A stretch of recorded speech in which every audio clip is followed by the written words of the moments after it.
Hi hello ನಮಸ್ಕಾರ ಸ್ನೇಹಿತರೆ, ತಮಗೆಲ್ಲ ಸ್ವಾಗತ K S master mind YouTube ಚಾನಲ್ಗೆ. ಸೊ ಇವತ್ತಿನ ದಿವಸ ಏನಪ್ಪ ಅಂದರೆ ಹಿಂದಿನ ತರಗತಿಯಿಂದ ಮಾಡ್ತಾ ಇದ್ದಿದ್ದು ಇಂಡಿಯನ್ ಹಿಸ್ಟ್ರಿ ಅಂತಕ್ಕಂಥದ್ದು. ಇದರಲ್ಲಿ 360 ಆ್ಯಂಗಲಲ್ಲಿ ಏನು ಮಾಡ್ತಾಯಿದ್ದೀವಿ ಅಂತ ಕೇಳ್ತಾ ಹೋದಾಗ ಒಂದು ಆನ್ಲೈನ್ ಸೆಷನ್ ಮಾಡ್ತಾಯಿದ್ದೀವಿ. ಸೊ ಒಂದೇ ಕ್ವಶನ್ ತೊಗೊಂಡು ಏನಪ್ಪ ಅಂದರೆ ಅದರ ಸುತ್ತಲೂ ಇರ್ತಕ್ಕಂಥ ಎಲ್ಲ ಒಂದು ಕ್ವಶನ್ದು ಏನಪ್ಪ ಅಂದರೆ ಆಪ್ಷನ್ಸ್ದು ಏನಪ್ಪ ಅಂದರೆ ಒಂದು ಎಕ್ಸ್ಪ್ಲೇನ್ನ ಮಾಡ್ಕೊತಾ ಹೋಗ್ತಾಯಿದ್ದೀನಿ. ಸೊ ಗೊತ್ತಿರಲಿ, ಇದನ್ನೆಲ್ಲ ಏನಪ್ಪ ಅಂತ ಕೇಳಿದ್ರೆ ಆಲ್ರೆಡಿ ಎಕ್ಸಾಮಲ್ಲಿ ಕೇಳಿರ್ತಕ್ಕಂಥದ್ದು ಮತ್ತು ಮುಂದೆ ಏನಪ್ಪ ಅಂದರೆ ಕೇಳುವಂಥ ಚಾನ್ಸಸ್ ಇರತಕ್ಕಂಥ ಒಂದು ಕ್ವಶನ್ಸ್ಗಳು ಇವೆಲ್ಲ. ನೀವು ನೋಟ್ ಡೌನ್ ಮಾಡಿಕೊಂಡ್ರೆ ಇದೇನಾಗುತ್ತಾ ಅಂತ ಕೇಳಿದ್ರೆ ನಿಮಗೆ ಯೂಸ್ಫುಲ್ ಆಗುತ್ತಾ ಅಂಥೇಳಿ ನಾ ಹೇಳ್ತೀನಿ. ಅದರಲ್ಲಿ ಪಾರ್ಟ್ 1 ಪಾರ್ಟ್ 2 ಆಗಿದೆ. ಅದರಲ್ಲಿ ಬಂದು ಇವತ್ತಿನ ದಿವಸ ಏನಪ್ಪ ಅಂದರೆ ಪಾರ್ಟ್ 3 ಅಂತ ಏನಪ್ಪ ಅಂದರೆ ಒಂದು ಕ್ವಶನ್ಸ್ಗಳೇನಪ್ಪ ಅಂದರೆ ಸುಮಾರು ಒಂದು 50 ಕ್ವಶನ್ಗಳಲ್ಲಿ ಏನಪ್ಪ ಅಂದರೆ ಇರ್ತಕ್ಕಂಥ ಅಷ್ಟು ಇತಿಹಾಸವನ್ನು ಒಟ್ಟು ಹಿಸ್ಟ್ರಿಯನ್ನು ಏನಪ್ಪ ಅಂದರೆ ಒಂದು ಕವರ್ ಮಾಡುವಂಥ ಒಂದು ಪ್ರಯತ್ನ ಮಾಡೋಣ. ಯಾಕಂದರೆ ಈಗ ಬರ್ತಕ್ಕಂಥದ್ದು SDA ಎಕ್ಸಾಮ್ಗೆ ಏನಪ್ಪ ಅಂದರೆ ಒಂದು ಸ್ವಲ್ಪ ಯೂಸ್ ಆಗಲಿ ಅಂತಕ್ಕಂಥ ಒಂದು ಆಶೆಯಿಂದ ಇದನ್ನು ಮಾಡ್ತಾಯಿದ್ದೀವಿ.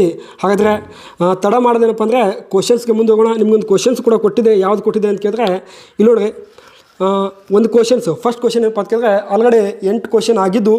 ಸೊ 9ನೇ ಕ್ವಶನ್ ಹೇಳಬೇಕಾಗಿತ್ತು. ಜಂಜೀರ್ ಕಾಳಗ ಅಂತೇಳಿ ಒಂದು ಕ್ವಶನ್ ಕೊಟ್ಟಿದ್ದೀನಿ ನಿಮಗೆ ನಾನು. ಯಾಕಂದರೆ ಯಾವ ಕಾಳಗ? ಜಂಜೀರ್ ಕಾಳಗವು ಯಾವ ಯುದ್ಧಕ್ಕೆ ಕಾರಣವಾಗಿತ್ತು ಅಂತೇಳಿ ಕೇಳಿದ್ದೆ ಸರ್. ಯಾವ ಯುದ್ಧಕ್ಕೆ ಕಾರಣವಾಗಿತ್ತು ಅಂದರೆ ಇಲ್ಲಿ ಆಪ್ಷನ್ಸ್ 1 ಐತೆ ನೋಡ್ರಪ್ಪ. ಏನು ಆಪ್ಷನ್ಸ್ 1 ಅಂತ ಕೇಳ್ತಾ ಹೋದಾಗ 1ನೇ ಕರ್ನಾಟಕ ಯುದ್ಧ, ಸೊ B 2ನೇ ಕರ್ನಾಟಕ ಯುದ್ಧ, C 3ನೇ ಕರ್ನಾಟಕ ಯುದ್ಧ. ಮೊನ್ನೆ FDA ಎಕ್ಸಾಮ್ ನಡೆದಾಗ ಆ FDA ಎಕ್ಸಾಮ್ಗೆ ಏನು ಮಾಡಿದ ಅಂತ ಕೇಳಿದ್ರೆ ಇದ್ರ ಬಗ್ಗೆ ಒಂದು ಕ್ವಶನ್ ಕೇಳಿದ್ದ. ಕರ್ನಾಟಕ ಯುದ್ಧಗಳ ಬಗ್ಗೆ ಏನಪ್ಪ ಅಂದ್ರೆ ಕ್ವಶನ್ ಕೇಳಿದ್ದ. ಅಲ್ಲಿ ಕೂಡ ಏನಪ್ಪ ಅಂದರೆ 2ನೇ ಕರ್ನಾಟಕ ಯುದ್ಧಕ್ಕೆ ಒಂದು ಕಾರಣಗಳೇನೋ ಇಟ್ಟಿದ್ದಾವೆ. 2ನೇ ಕರ್ನಾಟಕ ಯುದ್ಧಕ್ಕೆ ಕಾರಣ ಇಟ್ಟಿದ್ದ. ಸೊ ಇವಾಗ ನಾವೇನು ಮಾಡೋಣ ಅಂತ ಕೇಳಿದ್ರೆ ಕರ್ನಾಟಕ ಯುದ್ಧಕ್ಕೆ ಸಂಪೂರ್ಣವಾದ ಕಾರಣಗಳು ಕೂಡ ನೋಡೋಣ ಮತ್ತು ಯಾವ ಒಪ್ಪಂದ ಆಗಿತ್ತು ಎಲ್ಲವನ್ನು ಕೂಡ ಏನಪ್ಪ ಅಂದರೆ ನೋಡ್ತಾ ಹೋಗೋಣ. ಗೊತ್ತಿರಲಿ, ಆಪ್ಷನ್ಸ್ 1 ಏನಪ್ಪ ಅಂದರೆ 1ನೇ ಕರ್ನಾಟಕ ಯುದ್ಧ, 2ನೇ ಕರ್ನಾಟಕ ಯುದ್ಧ, 3ನೇ ಕರ್ನಾಟಕ ಯುದ್ಧ, ಇವುಗಳಲ್ಲಿ ಯಾವುದೂ ಅಲ್ಲ. ಹಾಗಾದರೆ ಕರ್ನಾಟಕ ಯುದ್ಧಗಳು ಅಂತ ಬಂದಾಗ ಇವುಗಳನ್ನು ಸ್ವಲ್ಪ ಎಕ್ಸ್ಪ್ಲೇನ್ನ ಬರ್ಕೋತವ್ರಿ. ಯಾಕಂದರೆ ಬರ್ಕೊಳ್ಳಿಲ್ಲಪ್ಪ ಅಂದರೆ ಯೂಸ್ ಆಗಲ್ಲ. ಓಕೆನಾ, ಬರ್ಕೋತೋಗ್ಬೇಕು ನೀವು, ಸುಮ್ಮನೆ ಹೇಳೋದಲ್ಲ ಅದು. ಸೊ ಬರ್ಕೊಂತ ಏನಪ್ಪ ಅಂದರೆ ಹೋಗ್ತಾಯಿರಿ. ಓಕೆ, ನೋಡ್ರಿ ಇಲ್ಲಿ ಕರ್ನಾಟಕ ಯುದ್ಧಗಳು ಅಂತ ಬಂದಾಗ ಯಾವ ಯುದ್ಧಗಳು? ಕರ್ನಾಟಕ ಯುದ್ಧಗಳು ಅಂತ ನೋಡ್ತೀವಿ. ಸುಮಾರು ಎಷ್ಟು ಯುದ್ಧಗಳು ನಡೆದಿರ್ತಾವೆ ಅಂತ ಕೇಳಿದ್ರೆ 3 ಯುದ್ಧಗಳು ನಡೆದಿರ್ತಾವೆ ರೀ. ಎಷ್ಟು ಯುದ್ಧಗಳು ನಡೆದಿರ್ತಾವೆ ರೀ? 3 ಯುದ್ಧಗಳು ನಡೀತಾವೆ. ಯಾವ ಕರ್ನಾಟಕ ಯುದ್ಧಗಳು? ಕರ್ನಾಟಕ ಯುದ್ಧಗಳು ಸುಮಾರು ಎಷ್ಟು ನಡೀತಾವೆ ಅಂತ ಕೇಳಿದ್ರೆ 3 ಯುದ್ಧಗಳು ಏನಪ್ಪ ಅಂದರೆ ನಡೀತಾವ ಅಂತೇಳಿ ನಾವೇನು ಮಾಡ್ತೀವಿ, ಅಧ್ಯಯನವನ್ನು ಮಾಡ್ತೀವಿ. ಹಾಗಾದರೆ ನೋಡೋಣ, ಇಲ್ಲಿ ಕರ್ನಾಟಕ ಯುದ್ಧಗಳು ಏನಪ್ಪ ಅಂತ ಕೇಳಿದ್ರೆ 1746 ನಡೆದಿರ್ತಾವೆ. 1746ರಿಂದ ಸುಮಾರು 1763 ಏನಪ್ಪ ಅಂದರೆ 3 ಏನಪ್ಪ ಅಂದರೆ ಕರ್ನಾಟಕ ಯುದ್ಧಗಳು ನಡೆದಿರ್ತವೆ, ಗೊತ್ತಿರಬೇಕು. ಹಾಗಾದರೆ ಮೊದಲನೇ ಕರ್ನಾಟಕ ಯುದ್ಧ ಅಂತ ನೋಡ್ತೀವಿ ಸರ್. ಮೊದಲನೇ ಕರ್ನಾಟಕ ಯುದ್ಧ ಅಂತ ನೋಡಿದಾಗ ನೋಡ್ರಿ, ಮೊದಲನೇ ಕರ್ನಾಟಕ ಯುದ್ಧ ಅಂತ ಬಂದಾಗ ಇದ್ರ ಬಗ್ಗೆ ಸ್ವಲ್ಪ ಎಕ್ಸ್ಪ್ಲನೇಷನ್ ಕೊಡ್ತೀನಿ, ಏನು ಕಾರಣ ಆಗಿತ್ತು ಅಂಥೇಳಿ. ಈ ಕದನವನ್ನು ನಡೆದಿದ್ದು ಯಾವಾಗ ಅಂತ ಕೇಳಿದ್ರೆ ಇಲ್ಲಿ ಹಾಕ್ತೀನಿ ನೋಡ್ರಿ. ಮೊದಲನೇ ಕರ್ನಾಟಕ ಯುದ್ಧ, ಕರ್ನಾಟಕ ಯುದ್ಧ ಓಕೆ ನಡೆದಿದ್ದು ಯಾವಾಗ ಅಂತ ಕೇಳಿದ್ರೆ 1746ರಿಂದ 48 ತನಕ ನಡೆದಿರ್ತದೆ. ಎಲ್ಲಿಂದ ಎಲ್ಲಿ ತನಕ? 1746ರಿಂದ 1748 ತನಕ ಬಂದರೆ ಈ ಯುದ್ಧವನ್ನು ನಡೆದಿರ್ತದೆ. ಹಾಗಾದ್ರೆ ಗೊತ್ತಿರಬೇಕು, ಈ ಯುದ್ಧದಲ್ಲಿ ಏನಪ್ಪ ಅಂತ ಕೇಳಿದ್ರೆ ಕೆಲವೊಂದಿಷ್ಟು ಕಾರಣಗಳಾಗಿರ್ತವೆ. ಏನಾಗಿರ್ತವೆ ಅಂತ ಕೇಳ್ತಾ ಹೋದಾಗ ಕೆಲವೊಂದಿಷ್ಟು ಕಾರಣಗಳಾಗಿರ್ತವೆ. ಇವೇ ಕಾರಣಗಳು ನಿಮಗೆ ಮೊನ್ನೆ ಏನು ಕೇಳಿದ್ದ. ಓಕೆನಾ, ಕಾರಣಗಳು ಕೇಳಿದ್ದ. ಹಾಗಾದರೆ ಒಂದು ಗೊತ್ತಿರಲಿ, ಈ 1ನೇ ಕರ್ನಾಟಕ ಯುದ್ಧಕ್ಕೆ ಕಾರಣಗಳು ಏನಾಗಿಪ್ಪ, ಮೂಲ ಕಾರಣಗಳು ಏನಾಗಿವು ಅಂತ ಕೇಳಿದ್ರೆ ಇಲ್ಲಿ ಒಂದು ದೇಶ ಬರ್ತದೆ. ಯುರೋಪ್ ಖಂಡದಲ್ಲಿ ಬರ್ತಕ್ಕಂಥ ಒಂದು ದೇಶ ಯಾವ ಖಂಡಪ್ಪ ಅಂತ ಕೇಳಿದ್ರೆ ಯುರೋಪ್ ಖಂಡದಲ್ಲಿ ಬರ್ತಕ್ಕಂಥ ದೇಶ ಯಾವುದಪ್ಪ ಅಂತ ಕೇಳಿದ್ರೆ ಆಸ್ಟ್ರಿಯಾ ಅಂತಕ್ಕಂಥ ಒಂದು ದೇಶ ನಡೆದಿರ್ತದೆ. ಆಸ್ಟ್ರಿಯಾ ಅಂತಕ್ಕಂಥದ್ದು ನಾವು ಕೇವಲ ಆಸ್ಟ್ರಿಯಾದ ಒಂದು ಕಾರಣ ಅಂತ ತೊಗೊಂಡ್ರೆ ಎಕ್ಸಾಮಲ್ಲಿ ಫೇಸ್ ಮಾಡೋಕ್ಕಾಗಲ್ಲ. ಸೊ ಮುಂದಿನ ಎಕ್ಸಾಮಲ್ಲಿ ಏನಪ್ಪ ಅಂದರೆ ಆಸ್ಟ್ರಿಯಾದಲ್ಲಿ ನಡೆದಿರ್ತಕ್ಕಂಥ ಕಾರಣ ಕೂಡ ಕೇಳ್ಬೋದಲ್ಲ. ಅಲ್ಲಿ ಏನಾಗಿತ್ತು ಅಂತ ಕೇಳಿದ್ರೆ ಅಲ್ಲಿ ಏನು ನಡೆದಿತ್ತು ಅಂತ ಕೇಳ್ಬೋದಲ್ಲ. ಹಾಗಾಗಿ ಈ ಆಸ್ಟ್ರಿಯಾ ದೇಶದಲ್ಲಿ ನಡೆದಿರ್ತಕ್ಕಂಥ ಕಾರಣ ಏನಾಗಿತ್ತು ಅಂತಂದರೆ ಆಸ್ಟ್ರಿಯಾ ದೇಶದಲ್ಲಿ ನಡೆದಿರ್ತಕ್ಕಂಥ ಕಾರಣ ಏನಪ್ಪ ಅಂದರೆ ಭಾರತದಲ್ಲಿ ಏನಾಗಿತ್ತು, ಮೊದಲನೇ ಕರ್ನಾಟಕ ಯುದ್ಧಕ್ಕೆ ಕಾರಣ ಆಗಿತ್ತು. ಹಾಗಾದರೆ ಆಸ್ಟ್ರಿಯಾ ದೇಶದಲ್ಲಿ ಏನು ನಡೆದಿತ್ತು ಅಂತ ಕೇಳಿದ್ರೆ ಇಲ್ಲಿ ಗೊತ್ತಿರಲಿ, ಆಸ್ಟ್ರಿಯಾದ ಒಬ್ಬ ರಾಜ ಇದ್ದ. ಆ ರಾಜ ಯಾರಪ್ಪ ಅಂತ ಕೇಳಿದಾಗ 6ನೇ ಚಾರ್ಲ್ಸ್ ಎಂಬ ವ್ಯಕ್ತಿ ಇದ್ದ. 6ನೇ ಚಾರ್ಲ್ಸ್ ಎಂಬ ವ್ಯಕ್ತಿ ಇದ್ದ. ಎಷ್ಟನೇ ಚಾರ್ಲ್ಸ್ ಅಂತ ಕೇಳಿದ್ರೆ 6ನೇ ಚಾರ್ಲ್ಸ್ ಎಂಬ ವ್ಯಕ್ತಿ ಇದ್ದ. ಈ ವ್ಯಕ್ತಿಗೆ ಏನಿರಲಿಲ್ಲ ಅಂತ ಕೇಳಿದ್ರೆ ಗಂಡು ಸಂತತಿ ಇರಲಿಲ್ಲ. ಸೊ ಕರೆಕ್ಟಾಗಿ ಕೇಳಿಸ್ಬೇಕು. ಈತನಿಗೆ ಏನಿರಲಿಲ್ಲ ಅಂತ ಕೇಳಿದ್ರೆ ಗಂಡು ಸಂತತಿ ಇರಲಿಲ್ಲ. ಸೊ ಇವನಿಗೆ ಒಬ್ಬಳು ಮಗಳಿದ್ದಳು. ಆ ಮಗಳು ಯಾರಪ್ಪ ಅಂತ ಕೇಳಿದಾಗ ಮಾರಿಯಾ ತೆರೆಸಾ ಅಂತ ಒಂದು ಮಗಳಿದ್ದಳು. ಯಾರು ಅಂತ ಕೇಳಿದ್ರೆ ಮದರ್ ತೆರೆಸಾ ಅಲ್ಲ, ಮಾರಿಯಾ ತೆರೆಸಾ ಅಂತ ಒಂದು ಮಗಳು. ಮಾರಿಯಾ ತೆರೆಸಾ ಅಂತ ಮಗಳಿದ್ದಳು. ಸೊ ಇವಳು ಏನು ಮಾಡ್ತಾಳೆ ಅಂತ ಕೇಳಿದ್ರೆ, ಇವಳು ಗಂಡು ಮಗಳಿರಲಿಲ್ಲ, ಹೆಣ್ಣು ಮಗಳಾಗಿದ್ದಳು. ಸೊ ಮಗಳು ಏನಪ್ಪ ಅಂದರೆ ಇವಳು ಮಗಳಾಗಿದ್ದಳು. ಈ ಕಾರಣದಿಂದ ಇಲ್ಲಿರ್ತಕ್ಕಂಥ ಪರ್ಷಿಯಾ ದೇಶದವರು, ಕರೆಕ್ಟಾಗಿ ಕೇಳಿಸ್ಕೋಬೇಕು, ಪರ್ಷಿಯಾ ದೇಶದವರು ಈ ಒಂದು ಆಸ್ಟ್ರಿಯಾವನ್ನು ಆಸ್ಟ್ರಿಯಾನು ವಶಪಡಿಸ್ಕೊಳ್ಬೇಕು, ಇಲ್ಲಿ ತನ್ನ ಒಂದು ಆಡಳಿತವನ್ನು ಮಾಡಬೇಕು, ತಾನು ರಾಜಕೀಯ ಬರಬೇಕು ಅಂತೇಳಿ ಮುಂದಾಗ್ತಿತ್ತು. ಯಾವುದು ಅಂತ ಕೇಳಿದ್ರೆ ಆ ಪರ್ಷಿಯಾ ಅಂತ ಅಂಥದ್ದು. ಸೊ ಇದೇ ಸಂದರ್ಭದಲ್ಲಿ ಏನಾಗಿರ್ತದೆ ಅಂತ ಕೇಳಿದ್ರೆ, ಇದೇ ಸಂದರ್ಭದಲ್ಲಿ ನೋಡ್ರಿ, ಇಲ್ಲಿ ಬ್ರಿಟಿಷರು ಕೂಡ ಏನಪ್ಪ ಅಂದರೆ ಇಡೀ ದೇಶವನ್ನು ಏನು ಮಾಡಬೇಕು, ಆಳಬೇಕು ಅಂತ ಒಂದು ಆಸೆ ಇರ್ತದೆ ಬ್ರಿಟಿಷರದು. ಅವಾಗ ಬ್ರಿಟಿಷರು ಏನು ಮಾಡ್ತಾರೆ, ಯಾವಾಗ ಪರ್ಷಿಯಾ ದೇಶದವನು ಆಸ್ಟ್ರಿಯಾಗೆ ಏನಾಗ್ತಾನೆ, ಅಪೋಸಿಟ್ ಆಗ್ತಾನೆ. ಸೊ ಅವನಿಗೆ ಹೊಡೆದು ಏನು ಮಾಡಬೇಕು, ಅಲ್ಲಿರ್ತಕ್ಕಂಥ ಅಧಿಕಾರವನ್ನು ಸ್ವೀಕಾರ ಮಾಡಬೇಕು ಅಂತೇಳಿ ಯಾರ ಉದ್ದೇಶ ಇತ್ತು, ಪರ್ಷಿಯಾದವ್ರದ್ದು. ಅದರಲ್ಲಿ ಬ್ರಿಟಿಷರು ಏನು ಮಾಡ್ತಾರೆ, ಪರ್ಷಿಯಾದವರಿಗೆ ಸಹಾಯವನ್ನು ಮಾಡ್ತಾರೆ. ಯಾರಿಗೆ? ಪರ್ಷಿಯಾದವ್ರಿಗೆ ಏನು ಮಾಡ್ತಾರೆ, ಸಹಾಯ ಮಾಡ್ತಾರೆ. ಯಾರು ಸಹಾಯ ಮಾಡ್ತಾರಪ್ಪ ಅಂತ ಕೇಳ್ತೋದಾಗ ಬ್ರಿಟಿಷರು ಸಹಾಯ ಮಾಡ್ತಾರೆ. ಸಹಾಯ ಮಾಡಿದಾಗ ಇದೇ ಸಂದರ್ಭದಲ್ಲಿ ಆಸ್ಟ್ರಿಯಾದ ರಾಜನಿಗೆ ಯಾರು ಸಹಾಯ ಮಾಡ್ತಾರೆ ಅಂತ ಕೇಳಿದ್ರೆ ಫ್ರೆಂಚರು ಸಹಾಯ ಮಾಡ್ತಾರೆ. ಯಾರು ಸಹಾಯ ಮಾಡ್ತಾರೆ? ಫ್ರೆಂಚರು ಸಹಾಯ ಮಾಡ್ತಾರೆ. ಹಾಗಾಗಿ ಇಲ್ಲಿ ಬ್ರಿಟಿಷರು ಮತ್ತು ಫ್ರೆಂಚರು ಬಂದ್ರ. ಓಕೆ, ಇಲ್ಲಿ ನಡೆದಿರ್ತಕ್ಕಂಥದ್ದು ಆಸ್ಟ್ರಿಯಾ ಮತ್ತು ಪರ್ಷಿಯಾದ ಜೊತೆಗೆ, ರೈಟಾ, ಆಸ್ಟ್ರಿಯಾ ಮತ್ತು ಪರ್ಷಿಯಾ ಜೊತೆಗೆ. ಆದರೆ ಅಲ್ಲಿ ಸಹಾಯ ಮಾಡಿದವ್ರು ಯಾರಪ್ಪ ಅಂತ ಕೇಳಿದ್ರೆ ಒಂದು ನಂಬರ್ ಒನ್ ಗೊತ್ತಿರಬೇಕು. ಒಂದು ಯಾರಪ್ಪ ಅಂತ ಕೇಳ್ತೋದಾಗ ಬ್ರಿಟಿಷರು ಮತ್ತು ಯಾರು, ಫ್ರೆಂಚರು. ಇವ್ರ ಮಧ್ಯೆ ಏನಪ್ಪ ಅಂದ್ರೆ ಮೂಲವಾಗಿರ್ತಕ್ಕಂಥ ಇವರಿಬ್ಬರು ಹೆಂಗಿದ್ರು ಅಂತ ಕೇಳಿದ್ರೆ ನಾನು ಪಡ್ಕೋಬೇಕು ಸಹಾಯ ಮಾಡ್ತಿದ್ರು. ಬಟ್ ಅದೇನಪ್ಪ ಅಂದ್ರೆ ಕೇವಲ ಹೆಸರಿಗೆ ಮಾತ್ರ ಸಹಾಯ ಮಾಡ್ತಿದ್ರು. ಹಾಗಾಗಿ ಅಧಿಕಾರವನ್ನು ತಾನೇ ತಗೋಬೇಕು ಅಂತೇಳಿ ಒಂದು ಉದ್ದೇಶ ಯಾರು ಇರ್ತಿತ್ತು, ಬ್ರಿಟಿಷರದ್ದು ಇರ್ತಿತ್ತು. ಹಾಗಾಗಿ ಅವ್ರು ಏನು ಮಾಡ್ತಿದ್ರು ಅಂತ ಕೇಳಿದ್ರೆ ಈ ಫ್ರೆಂಚರನ್ನು ಕೂಡ ಸೋಲಿಸಬೇಕು ಅಂತೇಳಿ ಇಲ್ಲಿ ನಡೆದಿರ್ತಕ್ಕಂಥ ಕಾರಣ ಎಲ್ಲಿ ಬಂದಿರ್ತದ ಅಂತ ಕೇಳಿದ್ರೆ ನಮ್ಮ ಭಾರತ ದೇಶಕ್ಕೆ ಏನಪ್ಪ ಅಂದರೆ ಕಾರಣವನ್ನು ಬಂದಿರ್ತದೆ. ಕ್ಲಿಯರ್ ಆಯಿತಾ? ಓಕೆ, ಇದೇ ಕಾರಣ ಏನಪ್ಪ ಅಂದ್ರೆ ಭಾರತ ದೇಶದಲ್ಲಿ ನಡೀತದೆ ಅಂತ ಕೇಳಿದ್ರೆ ಈ ಯುದ್ಧಗಳು ನಡೀತದೆ. ಯುದ್ಧದ ಎಕ್ಸ್ಪ್ಲನೇಷನ್ ಏನಪ್ಪ ಅಂದರೆ ನಿಮ್ಗೆ ನಾನು ಥಿಯರಿ ಕ್ಲಾಸಲ್ಲಿ ಮಾಡಿರ್ತೀನಿ. ಆದರೆ ಯುದ್ಧವನ್ನು ಕೊನೆಗೊಂಡಿದ್ದು ಯಾವ ಒಪ್ಪಂದ ಮೂಲಕ ಅಂತೇಳಿ ಕೂಡ ಕೇಳ್ತಾರೆ. ಸರ ಗೊತ್ತಿರಬೇಕು, ಯುದ್ಧವನ್ನು ಕೊನೆಗೊಂಡಿದ್ದು ಯಾವ ಒಪ್ಪಂದ ಅಂದರೆ ನಿಮಗೆಲ್ಲ ಗೊತ್ತಿರ್ತದ. ಏನಪ್ಪ ಅಂತ ಕೇಳ್ತೋದಾಗ ಆ ಒಪ್ಪಂದ ಕೂಡ ನೀವೆಲ್ಲ ನೋಡಿರ್ತೀರಿ. ಎಕ್ಸಲ ಶಾಪೆಲ್ ಒಪ್ಪಂದದು. ಸೊ ನಮ್ಮ ಕೈಯಾಗಿ ಸಿಕ್ಕಿ ಏನಾಗ್ಯದ ಅಂತ ಕೇಳಿದ್ರು ಚಾಪೆಲ್ ಆಗ್ಯದ. ಇನ್ನೊಂದು ಸ್ವಲ್ಪ ದಿನ ಬಿಟ್ಟರೆ ಅದು ಚಪ್ಪಲ್ನು ಕೂಡ ಆಗ್ತದೆ ನಮ್ಮ ಕೈಯಲ್ಲಿ ಸಿಕ್ಕರೆ. ಓಕೆ, ಇದೇನಪ್ಪ ಅಂದರೆ ಇದು ನಡೆದಿದ್ದು ಇವಾಗ ಅಂತ ಕೇಳಿದ್ರೆ 1748ರಲ್ಲಿ ಏನಪ್ಪ ಅಂದರೆ ಎಕ್ಸಲಾ ಶಾಪೆಲ್ ಒಪ್ಪಂದ. ಇದು ಎಲ್ಲಾಯಿತು ಅಂತ ಕೇಳಿದ್ರೆ ಯುರೋಪ್ ದೇಶದಲ್ಲಿ ಆಯಿತು. ಯಾವ ದೇಶದಲ್ಲಿ? ಯುರೋಪ್ ದೇಶದಲ್ಲಿ ಏನಪ್ಪ ಅಂದರೆ ಈ ಒಪ್ಪಂದ ಆಯಿತು. ಈ ಒಪ್ಪಂದ ಮೂಲಕ ಏನಾಯಿತು, 1ನೇ ಕರ್ನಾಟಕ ಯುದ್ಧವು ಕೊನೆಗೊಂಡಿತ್ತು ಅಂತೇಳಿ ಹೇಳ್ತಾರೆ. ಸೊ ಇಲ್ಲಿ ನಡೆದಿರ್ತದೆ ಏನಪ್ಪ ಅಂದರೆ ಅಲ್ಲಿ ಹಿಂದೂ ಮಹಾಸಾಗರಪ್ಪ ಅಂದರೆ ಹಡಗಳನ್ನು ವಶಪಡಿಸ್ಕೊಂಡಿರ್ತಾರೆ. ಅವಾಗ ಏನಪ್ಪ ಅಂದರೆ ಅವನಪ್ಪ ಅಬೋರ್ಡಿನ ಎಂಬ ವ್ಯಕ್ತಿಯನ್ನು ಕರ್ಸ್ಕೊಂಡಿರ್ತಾನೆ. ಆ ವ್ಯಕ್ತಿ ಮತ್ತೆ ಅವ್ರಿಗೆ ಮಾರಾಟ ಮಾಡಿ ಹೋಗಿರ್ತಾನೆ. ಎಕ್ಸ್ಪ್ಲೇನ್ ಏನಪ್ಪ ಅಂದರೆ ಥಿಯರಿ ಕ್ಲಾಸಲ್ಲಿ ಹೇಳ್ತೀನಿ. ಸೊ ಅಲ್ಲಿ ಮುಂದೆ ಮಾಡಿದಾಗ ಅಲ್ಲಿ ಜಾಯ್ನ್ ಆದರೆ ಡೀಟೇಲ್ ಆಗಿರ್ತಕ್ಕಂಥ ಗೊತ್ತಿರಲಿ ಕೇಸ್ ಮೇನ್ಸ್ಗೆ ಬೇಕಾಗಿರ್ತಕ್ಕಂಥದ್ದು ಮತ್ತು ಪ್ರೀಗೆ ಬೇಕಾಗಿರ್ತದ್ದು ಅಂತ ಅಲ್ಲಿ ಏನಪ್ಪ ಅಂದರೆ ಕೇಸು PDO ಆಗಿರ್ಬೋದು, FDA, ಇವ್ರು ಏನು ಬೇಕಲ್ಲ ಎಕ್ಸ್ಪ್ಲನೇಷನ್ ಕಾನ್ಸೆಪ್ಟ್ ಕ್ಲಿಯರ್ ಬೇಕಲ್ಲ, ಆ ಕಾನ್ಸೆಪ್ಟನ್ನು ಕ್ಲಿಯರ್ ಮಾಡಿಕೊಡ್ತೀನಿ. ಎಲ್ಲಿ ಕ್ಲಿಯರ್ ಮಾಡಿಕೊಡ್ತೀನಿ ಅಂತ ಥಿಯರಿ ಕ್ಲಾಸಲ್ಲಿ ಕ್ಲಿಯರ್ ಮಾಡಿಕೊಡ್ತೀನಿ ರೀ. ಕ್ಲಿಯರೇ? ಓಕೆ, ಹಾಗಾದ್ರೆ ಗೊತ್ತಿರಬೇಕು. ಇದು ನಡೆದಿದ್ದು ಯಾವಾಗ ಅಂತ ಕೇಳ್ತೋದಾಗ ಇದು ನಡೆದಿದ್ದು ಯಾವಾಗ ನಡೀತೀರಿ? 1748ರಲ್ಲಿ ನಡೀತಿ. ಈ ಯುದ್ಧ ಕೊನೆಗೊಂಡಿತು. ಹಾಗಾದ್ರೆ ಸರ್ ನೆಕ್ಸ್ಟ್ ಇನ್ನೊಂದು ಯುದ್ಧ ಆಯ್ತಲ್ಲ. ಸೊ ಇದನ್ನು ಒಂದು ಸ್ಕ್ರೀನ್ಶಾಟ್ ತೊಗೊಂಡ್ರೆ ತೊಗೋಬೋದು. 2ನೇ ಕರ್ನಾಟಕ ಯುದ್ಧವು ಏನು ಕೇಳ್ತಾರೆ ಅಂತ ಕೇಳ್ತೋದಾಗ ಎಷ್ಟರಲ್ಲಿ ನಡೆದಿತ್ತು ಅಂತ ಕೇಳಿದ್ರೆ ಗೊತ್ತಿರಬೇಕು.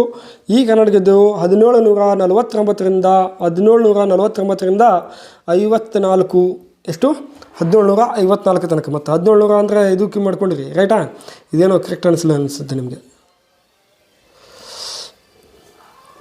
1749ರಿಂದ 1754 ಎಷ್ಟಪ್ಪ ಅಂದರೆ 2ನೇ ಕರ್ನಾಟಕ ಯುದ್ಧ.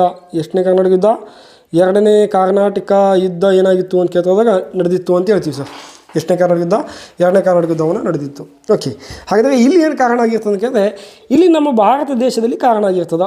ಇಲ್ಲಿ ಏನಪ್ಪ ಅಂದರೆ ನಮ್ಮ ಭಾರತದಲ್ಲಿ ಕಾರಣ ಆಗಿರ್ತದ. ಸೊ ಒಂದೇನಪ್ಪ ಗೊತ್ತಿರಲಿ, ಇಲ್ಲಿ ಕಾರಣಗಳು ಅಂತ ಬಂದಾಗ ಒಂದೇನಪ್ಪ ಅಂತ ಕೇಳಿದಾಗ ನಮ್ಮ ದೇಶದಲ್ಲಿ ಇರ್ತಕ್ಕಂಥ ಮುಜಾಫರ್ ಜಂಗ್ ಅಂತ ಇರ್ತಾರೆ. ಯಾವ ಜಂಗ್ ರೀ? ಮುಜಾಫರ್ ಜಂಗ್ ಮತ್ತು ನಾಸಿರ್ ಜಂಗ್. ಓಕೆನಾ? ಯಾವ ಜಂಗ್ ರೀ? ಮುಜಾಫರ್ ಜಂಗ್ ಮತ್ತು ನಾಸಿರ್ ಜಂಗ್. ಏನಪ್ಪ ಅಂದರೆ ಇವರು ಎಲ್ಲಿಪ್ಪ ಅಂತ ಕೇಳಿದ್ರೆ ಹೈದ್ರಾಬಾದದಲ್ಲಿ. ಸೊ ಇಲ್ಲಿ ಏನಾಗಿತ್ತು ಅಂತ ಕೇಳಿದ್ರೆ ಕ್ವಶನ್ ಏನದ, ಜಂಜೀರ್ ಕಾಳಗವು ಯಾವ ಯುದ್ಧಕ್ಕೆ ಕಾರಣವಾಗಿತ್ತು ಅಂತ ಕೇಳಿದ್ರೆ, ಇದೇ ಸಂದರ್ಭದಲ್ಲಿ ಈ ಮುಜಾಫರ್ ಜಂಗ್ಗೂ ಮತ್ತು ನಾಸಿರ್ ಜಂಗ್ಗೂ ಮಧ್ಯೆ ನಡೆದಿರ್ತಕ್ಕಂಥ ಒಂದು ಕದನ ಯಾವುದಪ್ಪ ಅಂತ ಕೇಳಿದಾಗ ಜಂಜೀರ್ ಕಾಳಗ. ಕರೆಕ್ಟಾಗಿ ಗೊತ್ತಿರಲಿ ಯಾವ ಕಾಳಗ ರೀ, ಜಂಜೀರ್ ಕಾಳಗ.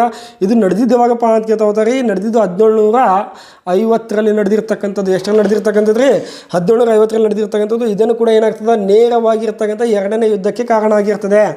ಸೊ ಇನ್ನೊಂದು ಗೊತ್ತಿರಬೇಕು ಏನಪ್ಪ ಅಂತ ಕೇಳ್ತದಾಗ, ಇದೇ ನಮ್ಮ ಕರ್ನಾಟಕದ ಹೆಣ್ಣಾಡು ಪ್ರದೇಶ ಅಂತ ಕೇಳ್ತೀವಿ, ತಮಿಳುನಾಡಿನ ಹೆಣ್ಣಾಡು ಪ್ರದೇಶ. ಆರ್ಕಾಟದಲ್ಲಿ ನಡೆದಿರ್ತಕ್ಕಂಥ ಯಾವ ಕಾಟ, ಆರ್ಕಾಟದಲ್ಲಿ ನಡೆದಿರ್ತಕ್ಕಂಥ ಒಂದು ಗಲಭೆಗಳು ಇರ್ತಾವೆ ಸರ್. ಅಲ್ಲಿನೂ ಕೂಡ ಅಲ್ಲಿ ಏನಿರ್ತದೆ ಅಂತ ಕೇಳಿದ್ರೆ, ಫ್ರೆಂಚರ್ ಮತ್ತು ಬ್ರಿಟಿಷರ ಮಧ್ಯೆ ಏನಪ್ಪ ಇಲ್ಲಿ ನಡೆದಿರ್ತದೆ ಒಂದು ಡುಪ್ಲೆ. ಏನು ಮಾಡಿರ್ತಾನೆ ಅಂತ ಕೇಳ್ತದಾಗ, ಡುಪ್ಲೆ ಫ್ರೆಂಚರ ಅತಿ ಪ್ರಸಿದ್ಧವಾಗಿರ್ತಕ್ಕಂಥ ಗವರ್ನರ್ ಡುಪ್ಲೆ ಎಂಬ ವ್ಯಕ್ತಿ ಏನು ಮಾಡ್ತಾನೆ ಕೇಳಿದ್ರೆ, ಅಲ್ಲಿ ಬ್ರಿಟಿಷರ ಕಡೆ ಇರ್ತಕ್ಕಂಥ ಭಾರತ ದೇಶದ ಅನ್ವರುದ್ದೀನ್ ಎಂಬ ವ್ಯಕ್ತಿ, ಯಾವುದ್ದೀನ್ ರೀ, ಅನ್ವರುದ್ದೀನ್ ಎಂಬ ವ್ಯಕ್ತಿಯನ್ನು ಏನು ಮಾಡ್ತಾನೆ ಕೇಳಿದ್ರೆ, ಒಂದು ಕಾಳಗ ನಡೆದಿರ್ತದ. ವೆರಿ ವೆರಿ ಇಂಪಾರ್ಟೆಂಟು, ನೆನಪಿರಬೇಕು. ಯಾವ ಕಾಳಗ ಅಂತ ಕೇಳಿದ್ರೆ ಅಂಬೂರು ಕಾಳಗ. ಯಾವ ಕಾಳಗ ರೀ, ಅಂಬೂರು ಕಾಳಗ ನೋಡ್ರಿ.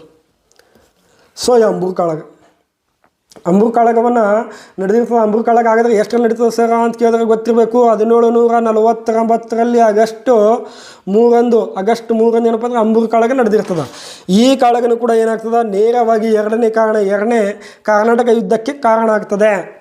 ಓಕೆನಾ. ಇಲ್ಲಿ ಏನು ನಡೆದಿತ್ತು, ಇಲ್ಲಿ ನಡೆದಿರ್ತಕ್ಕಂಥದ್ದು ಮೊಹಮ್ಮದ್ ಅಲಿ ಮತ್ತು ಮುಜಫರ್ ಖಾನ್ ಏನಿದ್ದಲ್ಲ, ಎಲ್ಲಿ ಕರ್ನಾಟಕ ಯುದ್ಧದಲ್ಲಿ ಆರ್ಕಾಟಿನ ಪ್ರದೇಶದಲ್ಲಿ ಯಾರಿದ್ರು, ಮೊಹಮ್ಮದ್ ಅಲಿ ಎಂಬ ವ್ಯಕ್ತಿ ಇದ್ದ. ಇನ್ನೊಬ್ಬ ಮೊಹಮ್ಮದ್ ಅಲಿ ಎಂಬ ವ್ಯಕ್ತಿ ಇದ್ದ. ಇನ್ನೊಬ್ಬ ಯಾಕಪ್ಪ ಅಂದರೆ ಮಹಫೂಜ್ ಖಾನ್ ಅಂತ ವ್ಯಕ್ತಿ ಇದ್ದ. ಯಾವ ಖಾನ್ಗೆ, ಮಹಫೂಜ್ ಖಾನ್ ಅಂತ ವ್ಯಕ್ತಿ ಇದ್ದ. ಮತ್ತು ಇನ್ನೊಂದು ಏನಪ್ಪ ಅಂದರೆ ತಿರುಚನಾಪಲ್ಲಿಗೆ ಓಡೋಗ್ತಾರೆ. ಇವೆಲ್ಲ ಏನಪ್ಪ ಅಂದರೆ ಇಲ್ಲಿ ನಡೆದಿರ್ತಕ್ಕಂಥ ಒಂದು ಕಾರಣಗಳು. ಮಹಫೂಜ್ ಖಾನ್ ಅಂತ ವ್ಯಕ್ತಿ ಇದ್ದ. ಮಹಫೂಜ್ ಖಾನ್ ಯಾವ ಖಾನ್ ರೀ, ಮಹಫೂಜ್ ಖಾನ್. ಇವ್ರ ಮಧ್ಯೆ ನಡೆದಿರ್ತಕ್ಕಂಥದ್ದು. ಮತ್ತು ಇವ್ರು ಏನಪ್ಪ ಅಂದರೆ ಆರ್ಕಾಟಿಕ ಒಂದು ನವಾಬ ಸಂತತಿ ಸಲುವಾಗಿ ಏನಪ್ಪ ಅಂದರೆ ಜಗಳವನ್ನು ಆಡ್ತಾರೆ. ಆ ಒಂದು ಜಗಳ ಸಂದರ್ಭ ಏನಪ್ಪ ಅಂದರೆ ಎರಡನೇ ಕರ್ನಾಟಕ ಯುದ್ಧವನ್ನು ನಡೆದಿರ್ತದೆ. ಗೊತ್ತಿರಬೇಕು ಎರಡನೇ ಕರ್ನಾಟಕ ಯುದ್ಧಕ್ಕೆ ಕಾರಣಗಳು ಏನೇನಾಗಿರ್ತವೆ ಅಂತ ಕೇಳಿದ್ರೆ, ಒಂದು ಜಂಜೀರ್ ಕಾಳಗ. ಸೊ ಈ ಜಂಜೀರ್ ಕಾಳಗದ ಸಂದರ್ಭದಲ್ಲಿ ಏನಾಗಿರ್ತದೆ ಅಂತ ಕೇಳಿದ್ರೆ, ಇಲ್ಲಿ ನಡೆದಿರ್ತಕ್ಕಂಥ ನಾಸಿರ್ ಜಂಗನನ್ನು ಸೋಲಿಸ್ತಾನೆ. ಸೊ ನಾಸಿರ್ ಜಂಗನನ್ನು ಸೋಲಿಸಿದಾಗ ಮುಂದೇನಪ್ಪ, ನಾಸಿರ್ ಜಂಗನ ಪರವಾಗಿ ಹೈದರ್ ಅಲಿ ಕೂಡ ಹೋರಾಟಕ್ಕೆ ಬರ್ತಾನೆ ಇಲ್ಲಿಗೆ. ಅವೇನಪ್ಪ ಅಂದರೆ ನಾವು ಆಂಗ್ಲೋ ಮೈಸೂರು ಯುದ್ಧದಲ್ಲಿ ನೋಡ್ತೀವಿ ಮುಂದೆ. ಇದ್ರ ಬಗ್ಗೆ ಏನು ಎಕ್ಸ್ಪ್ಲನೇಷನ್ ಮುಂದೆ ಕೊಡ್ತೀನಿ ನಾನು, ಅಂದರೆ ಥಿಯರಿ ಕ್ಲಾಸಲ್ಲಿ ಕೊಟ್ಟಿರ್ತೀನಿ. ಈ ಕಾರಣಗಳಿಂದ ಏನಪ್ಪ ಅಂದರೆ ಇಲ್ಲಿ ಏನು ನಡೆದಿರ್ತದ ಅಂತ ಕೇಳಿದಾಗ, ಈ ಒಂದು ಯುದ್ಧವು ನಡೆದಿರ್ತದೆ. ಒಂದು ಕಾರಣ ಗೊತ್ತಿರಬೇಕು, ಜಂಜೀರ್ ಕಾಳಗ ಅಂತ ಒಂದು ಬರ್ತದ. ಜಂಜೀರ್ ಕಾಳಗ ನಡೆದಿದ್ದು ಯಾರ ಮಧ್ಯೆ ಅಂತ ಕೇಳಿದಾಗ, ಇಲ್ಲಿ ಇರ್ತಕ್ಕಂಥದ್ದು ಮುಜಾಫರ್ ಜಂಗ ಮತ್ತು ನಾಸಿರ್ ಜಂಗ ಮಧ್ಯೆ ನಡೆದಿರ್ತದ ಜಂಜೀರ್ ಕಾಳಗ ನಡೆದಿರ್ತದ. ವೆರಿ ವೆರಿ ಇಂಪಾರ್ಟೆಂಟ್, ನೆನಪಿರಬೇಕು. ಸೊ ಇದು ಏನಾಗಿರ್ತದೆ, ಎರಡನೇ ಕರ್ನಾಟಕ ಯುದ್ಧಕ್ಕೆ ಕಾರಣ ಆಗಿರ್ತದೆ. ಇನ್ನೊಂದೇನು ಕಾರಣ ಇರ್ತದೆ ಅಂತ ಕೇಳಿದ್ರೆ, ಇಲ್ಲಿ ಡುಪ್ಲೆ ಏನು ಮಾಡಿರ್ತಾನೆ ಅಂತ ಕೇಳಿದ್ರೆ, ಅನ್ವರುದ್ದೀನ್ ಏನಿರ್ತಾನೆ ಬ್ರಿಟಿಷರ ವ್ಯಕ್ತಿಯಾಗಿರ್ತಾನೆ. ಬ್ರಿಟಿಷರ ಒಂದು ಸಹಾಯವನ್ನು ಕೇಳ್ತಿರ್ತಾನೆ. ಹಾಗಾಗಿ ಡುಪ್ಲೆ ಏನು ಮಾಡ್ತಾನೆ, ಅನ್ವರುದ್ದೀನನ್ನು ಸೋಲಿಸ್ತಾನೆ. ಯಾವ ಕಾಳಗದಲ್ಲಿ ಸೋಲಿಸ್ತಾನೆ ಅಂತ ಕೇಳ್ತಾದಾಗ ಅಂಬೂರು ಕಾಳಗದಲ್ಲಿ ಸೋಲಿಸ್ತಾನೆ ರೀ. ಈ ಕಾಳಗ ನಡೆದಿದ್ದು 1749 ಆಗಸ್ಟ್ 3 ನಡೆದಿರ್ತದೆ. ಸೊ ಈ ಕಾರಣ ಕೂಡ ಏನಾಗ್ತದೆ, ನೇರವಾಗಿರ್ತಕ್ಕಂಥ ಯುದ್ಧಕ್ಕೆ ಕಾರಣ ಆಗ್ತದೆ ಅಂತ ಹೇಳ್ತೀವಿ. ಹಾಗಾದರೆ ಈ ಯುದ್ಧವು ಯಾವ ಒಂದು ಒಪ್ಪಂದದ ಮೂಲಕ ಕೊನೆಗೊಳ್ತದೆ ಸರ್ ಅಂತ ಕೇಳ್ತಾ ಹೋದಾಗ, ಇಲ್ಲಿ ಗೊತ್ತಿರಬೇಕು, ಇಲ್ಲಿ ಬರೀತಿ ನೋಡಿದ್ರೆ ನಿಮ್ಗೆ ಅಷ್ಟು ಒಪ್ಪಂದಗಳು. ಎರಡನೇ ಕರ್ನಾಟಕ ಯುದ್ಧವು ಏನು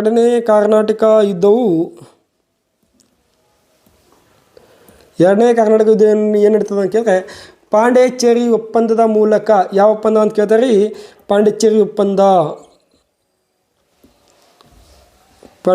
ಇದ್ರ ಬಗ್ಗೆ ಅಂದರೆ ಇದು ಏನಂತಾರೆ, ಇದ್ರ ಬಗ್ಗೆ ಥಿಯರಿ ಎಕ್ಸ್ಪ್ಲನೇಷನ್ ಅಂತ ಥಿಯರಿ ಕ್ಲಾಸಲ್ಲಿ ಕೊಟ್ಟಿರ್ತೀನಿ. ಪಾಂಡಿಚೇರಿ ಒಪ್ಪಂದ ನಡೆದಿರ್ತದೆ. ಸೊ ಹಾಗಾದರೆ ಎಷ್ಟರಲ್ಲಿ ನಡೀತದೆ ಸರ್ ಪಾಂಡಿಚೇರಿ ಒಪ್ಪಂದ ಅಂತ ಕೇಳ್ತಾ ಹೋದಾಗ, ಇದು ನಡೆದಿದ್ದು 1754ರಲ್ಲಿ. ಎಷ್ಟರಲ್ಲಿ ನಡೆದಿರ್ತದೆ ರೀ, 1754ರಲ್ಲಿ ನಡೆದಿರ್ತದ ಈ ಒಪ್ಪಂದ ನಡೆದಿರ್ತದೆ. ಸರ್ ಯಾರ ಮಧ್ಯೆ ನಡೆದಿರ್ತದಪ್ಪ ಅಂತ ಒಂದು ವೇಳೆ ಸಪೋಸ್ ಈ ವ್ಯಕ್ತಿಗಳನ್ನು ಕೇಳೋದಪ್ಪ ಅಂದರೆ, ವ್ಯಕ್ತಿಗಳು ಅಂತ ಬಂದಾಗ ಗೊಡೆಗೋ ಅಂತ ವ್ಯಕ್ತಿ ಇರ್ತಾನೆ ರೀ. ಗೊಡೆಗೋ ಎಂಬ ವ್ಯಕ್ತಿ ಇರ್ತಾನೆ. ಇವ ಫ್ರೆಂಚರ ವ್ಯಕ್ತಿ. ಗೊಡೆಗೋ ಮತ್ತು ರಾಬರ್ಟ್ ಕ್ಲೈವ್ ಎಂಬ ವ್ಯಕ್ತಿ ಇರ್ತಾನೆ ರೀ. ಗೊಡೆಗೋ ಮತ್ತು ರಾಬರ್ಟ್ ಕ್ಲೈವ್. ಇನ್ನು ಇನ್ ಕೇಸ್ ಬ್ರಿಟಿಷರ್ ಮತ್ತು ಫ್ರೆಂಚರ ಮಧ್ಯೆ ನಡೆದಿರ್ತದೆ. ಇನ್ ಕೇಸ್ ಏನಾದರೂ ವ್ಯಕ್ತಿಗಳು ಕೇಳೋದಪ್ಪ ಅಂತ ಕೇಳಿದ್ರೆ, ಗೊಡೆಗೋ ಮತ್ತು ರಾಬರ್ಟ್ ಕ್ಲೈವ್ ಮಧ್ಯೆ ನಡೆದಿರ್ತದೆ ಈ ಒಂದು ಪಾಂಡಿಚೇರಿ ಒಪ್ಪಂದ ನಡೆದಿರ್ತದೆ. ಯಾವಾಗ ನಡೆದಿರ್ತದೆ ಕೇಳಿದ್ರೆ 1754ರಲ್ಲಿ. ಎಷ್ಟನೇ ಕರ್ನಾಟಕ ಯುದ್ಧದ ಇದು, ಎರಡನೇ ಕರ್ನಾಟಕ ಯುದ್ಧದ ನಡೆದಿರ್ತದೆ. ಹಾಗಾದರೆ ನೆಕ್ಸ್ಟ್ ಇನ್ನೊಂದು ಕರ್ನಾಟಕ ಯುದ್ಧ ಐತಿ. ಇದೆಲ್ಲ ಏನು ಮಾಡಬೇಕು, ಎಕ್ಸ್ಪ್ಲನೇಷನ್ನ ನೀವು ಒಂದು ಸ್ವಲ್ಪ ನೋಟ್ ಮಾಡ್ಕೊಂಡ್ರೆ ನಿಮಗೆ ಮುಂದೆ ಬರ್ತಕ್ಕಂಥ ಎಕ್ಸಾಮ್ಸ್ಗಳಿಗೆ ಏನಪ್ಪ ಅಂದರೆ ಯೂಸ್ ಆಗ್ತದೆ ಅಂತೇಳಿ ಹೇಳ್ತಾ ಇರ್ತೀನಿ. ಸೊ ನೆಕ್ಸ್ಟ್ ಇನ್ನೊಂದು ನೋಡೋಣ. ಇನ್ನೊಂದು ಐತಲ್ಲ ಕರ್ನಾಟಕ ಯುದ್ಧ. ಓಕೆ ನೋಡಿರಿ, ಒಂದು ನಿಮಿಷ. ಓಕೆ ನೋಡಿರಿ, ಮೂರನೇ ಕರ್ನಾಟಕ ಯುದ್ಧ ಅಂತ ಹೇಳ್ತೀವಿ ಸರ್. ಎಷ್ಟನೇ ಕರ್ನಾಟಕ ಯುದ್ಧ? ಮೂರನೇ ಕರ್ನಾಟಕ ಯುದ್ಧ ಅಂತ ಹೇಳ್ತೀವಿ. ಸೊ ನೆನಪಿರಬೇಕು, ಮೂರನೇ ಕರ್ನಾಟಕ ಯುದ್ಧ ಅಂಥೇಳಿ ನಾವು ಅಧ್ಯಯನವನ್ನು ಮಾಡ್ತೀವಿ. ಮೂರನೇ ಕರ್ನಾಟಕ ಯುದ್ಧವನ್ನು ಎಷ್ಟರಲ್ಲಿ ನಡೆದಿತ್ತಪ್ಪ ಅಂತ ಕೇಳ್ತಾ ಹೋದಾಗ, ಮೂರನೇ ಕರ್ನಾಟಕ ಯುದ್ಧವು ಎಷ್ಟರಲ್ಲಿ ನಡೆದಿತ್ತು ಅಂತ ಕೇಳ್ತಾ ಹೋದರೆ ಹೇಳ್ತೀವಿ ನಾವೆಲ್ಲ ಸಪ್ತವಾರ್ಷಿಕ ಯುದ್ಧಗಳು ಅಂತ ಕೇಳ್ತೀವಿ. 1756 ನಡೆದಿರ್ತಕ್ಕಂಥದ್ದು, 63ಕ್ಕೆ ಏನಪ್ಪ ಎಂಡ್ ಆಗುತ್ತೆ. ಇವುಗಳನ್ನು ಏನು ಕಾರಣ ಆಗಿತ್ತು ಅಂತ ಕೇಳಿದ್ರೆ, ಇವುಗಳನ್ನು ಕಾರಣ ಏನಾಗಿತ್ತು ಅಂತ ಕೇಳಿದ್ರೆ ಸಪ್ತವಾರ್ಷಿಕ ಯುದ್ಧಗಳ ಕಾರಣ ಆಗಿತ್ತು. ಇದಕ್ಕೆ ಎಷ್ಟು ವಾರ್ಷಿಕ? ಸಪ್ತವಾರ್ಷಿಕ ಯುದ್ಧಗಳು. ಏನು ಸರ್ ಸಪ್ತವಾರ್ಷಿಕ ಯುದ್ಧಗಳು ಅಂದರೆ? ಸಪ್ತವಾರ್ಷಿಕ ಯುದ್ಧಗಳು ಅಂದರೆ ಬಾಸ್ 7 ವರ್ಷಗಳ ಕಾಲ ಏನು ನಡೆದಿತ್ತು? ಯುದ್ಧಗಳು ನಡೆದಿತ್ತು. ಎಷ್ಟು ವರ್ಷಗಳ ಕಾಲ? 7 ವರ್ಷಗಳ ಕಾಲ ಏನಪ್ಪ ಅಂದರೆ ಯುದ್ಧಗಳು ನಡೆದಿತ್ತು. ಇದು ಎಲ್ಲಿ ನಡೆದಿತ್ತು ಅಂತ ಕೇಳಿದ್ರೆ ಇದು ಆಸ್ಟ್ರಿಯಾ ದೇಶ, ಇದು ಯುರೋಪ್ ಖಂಡದಲ್ಲಿ ನಡೆದಿರ್ತಕ್ಕಂಥದ್ದು. ಇದು ಎಲ್ಲಿ ಇದು ನಡೆದಿರ್ತಕ್ಕಂಥದ್ದು ಕೂಡ ಏನಪ್ಪ ಅಂದರೆ ಆ ಕಡೆ ದೇಶಗಳಲ್ಲಿ. ಯಾವ ದೇಶಗಳಲ್ಲಿ? ಆಸ್ಟ್ರಿಯಾ ದೇಶಗಳಲ್ಲಿ. ಸ್ವಲ್ಪ ಗೊತ್ತಿರಲಿ, ಇಲ್ಲಿ ಸ್ವಲ್ಪ ಡೆಪ್ತಾಗಿ ಹೋಗಿರ್ತಾನೆ. ಏನಪ್ಪ ಕಾರಣ ಅಂತ ಹೇಳಿದಾಗ ನೀವೆಲ್ಲ ಕಾರಣಗಳು ತಿಳ್ಕೊಬೇಕು. ಹೇಳ್ತೀನಿ ನಾನು. ಒಂದು ಕಾರಣ ಏನಾಗಿರ್ತದೆ ಅಂತ ಕೇಳಿದ್ರೆ, ಈ ಸಪ್ತವಾರ್ಷಿಕ ಯುದ್ಧಗಳಲ್ಲಿ ನಡೆಯಬೇಕಾದ್ರೆ ಯುರೋಪ್ ಖಂಡದಲ್ಲಿ 2 ಬಣಗಳಿರ್ತವೆ. ಒಂದು ಎ ಬಣ, ಇನ್ನೊಂದು ಏನಪ್ಪ ಅಂದರೆ ಬಿ ಗಣ ಅಂತ ಇರ್ತದೆ ಬಣ. ಸೊ ಎ ಬಣದಲ್ಲಿ ಯಾರಿರ್ತಾರೆ ಅಂತ ಕೇಳ್ತೋದಾಗ, ಎ ಬಣದಲ್ಲಿ ಒಂದು ಬ್ರಿಟನ್, ಅಂದರೆ ಇದೇ ಇಂಗ್ಲೆಂಡ್, ಒಂದು ಬ್ರಿಟನ್, ಮತ್ತು ಯಾರಪ್ಪ ಅಂತ ಕೇಳ್ತೋದಾಗ ಇಲ್ಲಿ ಫ್ರಾನ್ಸ್ ಅಂತ ಒಂದು ದೇಶ ಬರ್ತದೆ. ಯಾವುದು? ಫ್ರಾನ್ಸ್ ಅಂತಕ್ಕಂಥ ಒಂದು ದೇಶ. ಫ್ರಾನ್ಸ್ ಅಂತಕ್ಕಂಥ ಒಂದು ದೇಶ. ಸೊ ಈ ಕಡೆ ಯಾರ್ಯಾರಿರ್ತಾರೆ ಅಂತ ಕೇಳಿದ್ರೆ ಫ್ರಾನ್ಸ್, ಆಸ್ಟ್ರೇಲಿಯಾ ಮತ್ತು ರಷ್ಯಾ. ಈ ಕಡೆ ಯಾರಪ್ಪ ಅಂದರೆ ಫ್ರಾನ್ಸ್, ಆಸ್ಟ್ರಿಯಾ ಮತ್ತು ಇನ್ನೊಂದು ಯಾವುದು ದೇಶ ಅಂತ ಕೇಳ್ತೋದ್ರೆ ರಷ್ಯಾ. ಇನ್ನೊಂದು ರಷ್ಯಾ. ನೋಡಿರಿ, ಇವರು ಇಬ್ಬರ ಮಧ್ಯೆ ಏನಪ್ಪ 2 ಬಣ ಆಗಿರ್ತವೆ. ಇವರು ಇಬ್ಬರ ಮಧ್ಯೆ ಏನು ನಡೆದಿರ್ತದೆ ಅಂತ ಕೇಳ್ತೋದಾಗ ಇಲ್ಲಿ ಸಮುದ್ರದಲ್ಲಿ, ಅಂದರೆ ಬ್ರಿಟನ್, ಯುರೋಪ್ ಖಂಡಗಳಲ್ಲಿ ಏನು ನಡೆದಿರ್ತದೆ ಅಂತ ಕೇಳಿದ್ರೆ ನೌಕಾಪಡೆ ಮತ್ತು ಸಮುದ್ರದ ವ್ಯಾಪಾರಕ್ಕಾಗಿ. ಕರೆಕ್ಟಾಗಿ ಗೊತ್ತಿರಬೇಕಿದು. ಯಾವ ವ್ಯಾಪಾರಕ್ಕಾಗಿ ರೀ? ನೌಕಾಪಡೆ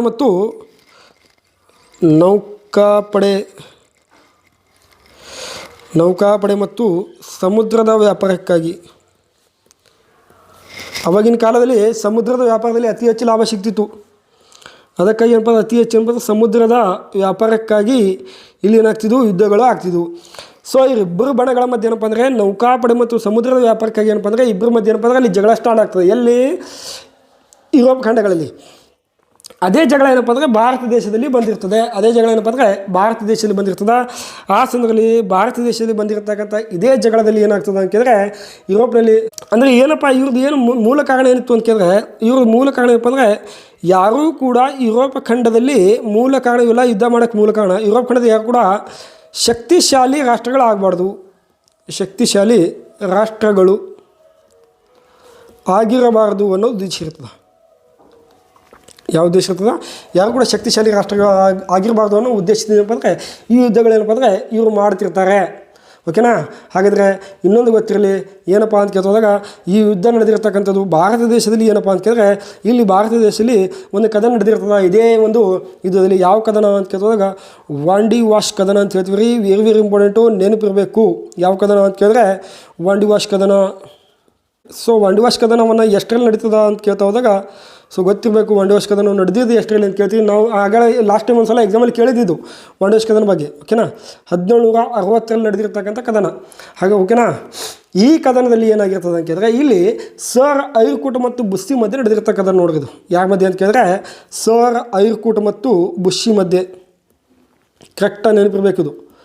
ಸರ್ ಐರ್ಕೂಟ್ ಮತ್ತು ಬುಸ್ಸಿ. ಸರಿ, ಈತನು ಫ್ರೆಂಚರ್ ವ್ಯಕ್ತಿ ಸರ್. ಇವ ಯಾರ ವ್ಯಕ್ತಿ? ಇವ ಫ್ರೆಂಚ್ ವ್ಯಕ್ತಿ. ಸೊ ಇವ ಯಾರ ವ್ಯಕ್ತಿ ಅಂತ ಕೇಳಿದ್ರೆ ಬ್ರಿಟಿಷರ ವ್ಯಕ್ತಿ. ನಿಮಗೆಲ್ಲ ಗೊತ್ತಿದ್ದು. ವಾಂಡಿ ವಾಶ್ ಕದನ ಭಾರತದಲ್ಲಿ ನಡೆದಿರ್ತದೆ. ಯಾವಾಗ ನಡೆದಿರುತ್ತೆ ಕೇಳಿದ್ರೆ 1760ರಲ್ಲಿ ನಡೆದಿರ್ತದೆ. ಸೊ ಇದ್ರ ಬಗ್ಗೆ ಎಕ್ಸ್ಪ್ಲೇನ್ ಥಿಯರಿಯಲ್ಲಿ ಹೇಳಿರ್ತೀನಿ ನಾನು. ಇದೇ ಸರ್ ಐರ್ಕೂಟ್ ಏನಪ್ಪ ಅಂದರೆ ಬುಸ್ಸಿ ಎಂಬ ವ್ಯಕ್ತಿ ಏನು ಮಾಡ್ತಾನೆ? ವಾಂಡಿ ವಾಶ್ ಕದನ ಸೋಲಿಸ್ತಾನೆ. ಇದೇ ಕದನದ ನಂತರ ಏನಾಗ್ತದೆ ಅಂತ ಕೇಳಿದ್ರೆ ಟೋಟಲ್ ಆಗಿರ್ತಕ್ಕಂಥ ಫ್ರೆಂಚರ ಒಂದು ಅವನತಿಯನ್ನು ಸಾಗ್ತದೆ. ಫ್ರೆಂಚರ ಅವನತಿಯು ಯಾವ ಕದನದ ನಂತರ ಆಯಿತು ಅಂತ ಕೇಳಿದ್ರೆ ವಾಂಡಿ ವಾಶ್ ಕದನ ನಂತರ ಆಯಿತು. ಗೊತ್ತಿರಬೇಕು. ಹಾಗಾದರೆ ಇನ್ನೊಂದು ಗೊತ್ತಿರಲಿ, ಏನಪ್ಪ ಅಂತ ಕೇಳ್ತೋದಾಗ ಈ ಕದನವು ಯಾವ ಒಂದು ಒಪ್ಪಂದದ ಮೂಲಕ ಕೊನೆಗೊಂಡಪ್ಪ ಅಂತ ಕೇಳ್ತೋದಾಗ ಗೊತ್ತಿರಲಿ. ಯಾವ ಒಪ್ಪಂದ ಅಂತ ಕೇಳ್ತೋದಾಗ ನೀವೆಲ್ಲ ನೋಡಿರ್ತೀರಿ ಈಗ ಆಲ್ರೆಡಿ. ಪ್ಯಾರಿಸ್ ಒಪ್ಪಂದ. ಯಾವ ಒಪ್ಪಂದ ರೀ? ಪ್ಯಾರಿಸ್ ಒಪ್ಪಂದದ ಮೂಲಕ ಏನಾಗ್ತದೆ? ಈ ಕದನವನ್ನು ಕೊನೆಗೊಳ್ಳುತ್ತದೆ. ಪ್ಯಾರಿಸ್ ಒಪ್ಪಂದದ ಮೂಲಕ. ಯಾವ ಒಪ್ಪಂದ ಮೂಲಕ? ಪ್ಯಾರಿಸ್ ಒಪ್ಪಂದ ಮೂಲಕ ಏನಾಗಿರ್ತದೆ ಅಂತ ಕೇಳಿದ್ರೆ ಈ ಕದನವು ಏನಾಗಿರ್ತದೆ ಕೊನೆಗೊಂಡಿರ್ತದೆ. ಸೊ ಒಪ್ಪಂದ ಆಗಿದ್ದು 1763 ಆಗಿರ್ತದೆ. ಎಲ್ಲಿ ಆಗಿರ್ತದೆ ಅಂತ ಕೇಳಿದ್ರೆ ಯುರೋಪ್ ದೇಶಗಳಲ್ಲಿ ಆಗಿರ್ತದೆ, ಅಥವಾ ಯುರೋಪ ದೇಶಗಳು ಅಂತ ಕೇಳ್ತಿರೋದು. ಯುರೋಪ ದೇಶ ಅಥವಾ ಯುರೋಪ ದೇಶಗಳೇನಪ್ಪ ಅಂದರೆ ಈ ಒಂದು ಕದನ ಆಗಿರ್ತದೆ. ಸೊ ಕ್ಲಿಯರ್ ಆಯಿತಾ? ಈ ಮೂರೂ ಕಾರ್ನಾಟಿಕ್ ಯುದ್ಧ ನಂತರ ಏನಪ್ಪ ಅಂದರೆ ಬ್ರಿಟಿಷರ ಒಂದು ಹತ್ಯೆ ಅಂತ ಏನಂತ ಪ್ರಾಬಲ್ಯತೆ ಹೆಚ್ಚಾಗಿರ್ತದೆ. ಸೊ ಅದು ನೋಡೋಣ ನೆಕ್ಸ್ಟ್ ಕ್ಲಾಸಲ್ಲಿ, ಅದನ್ನು ಡಿಸ್ಕಸ್ ಮಾಡೋಣ.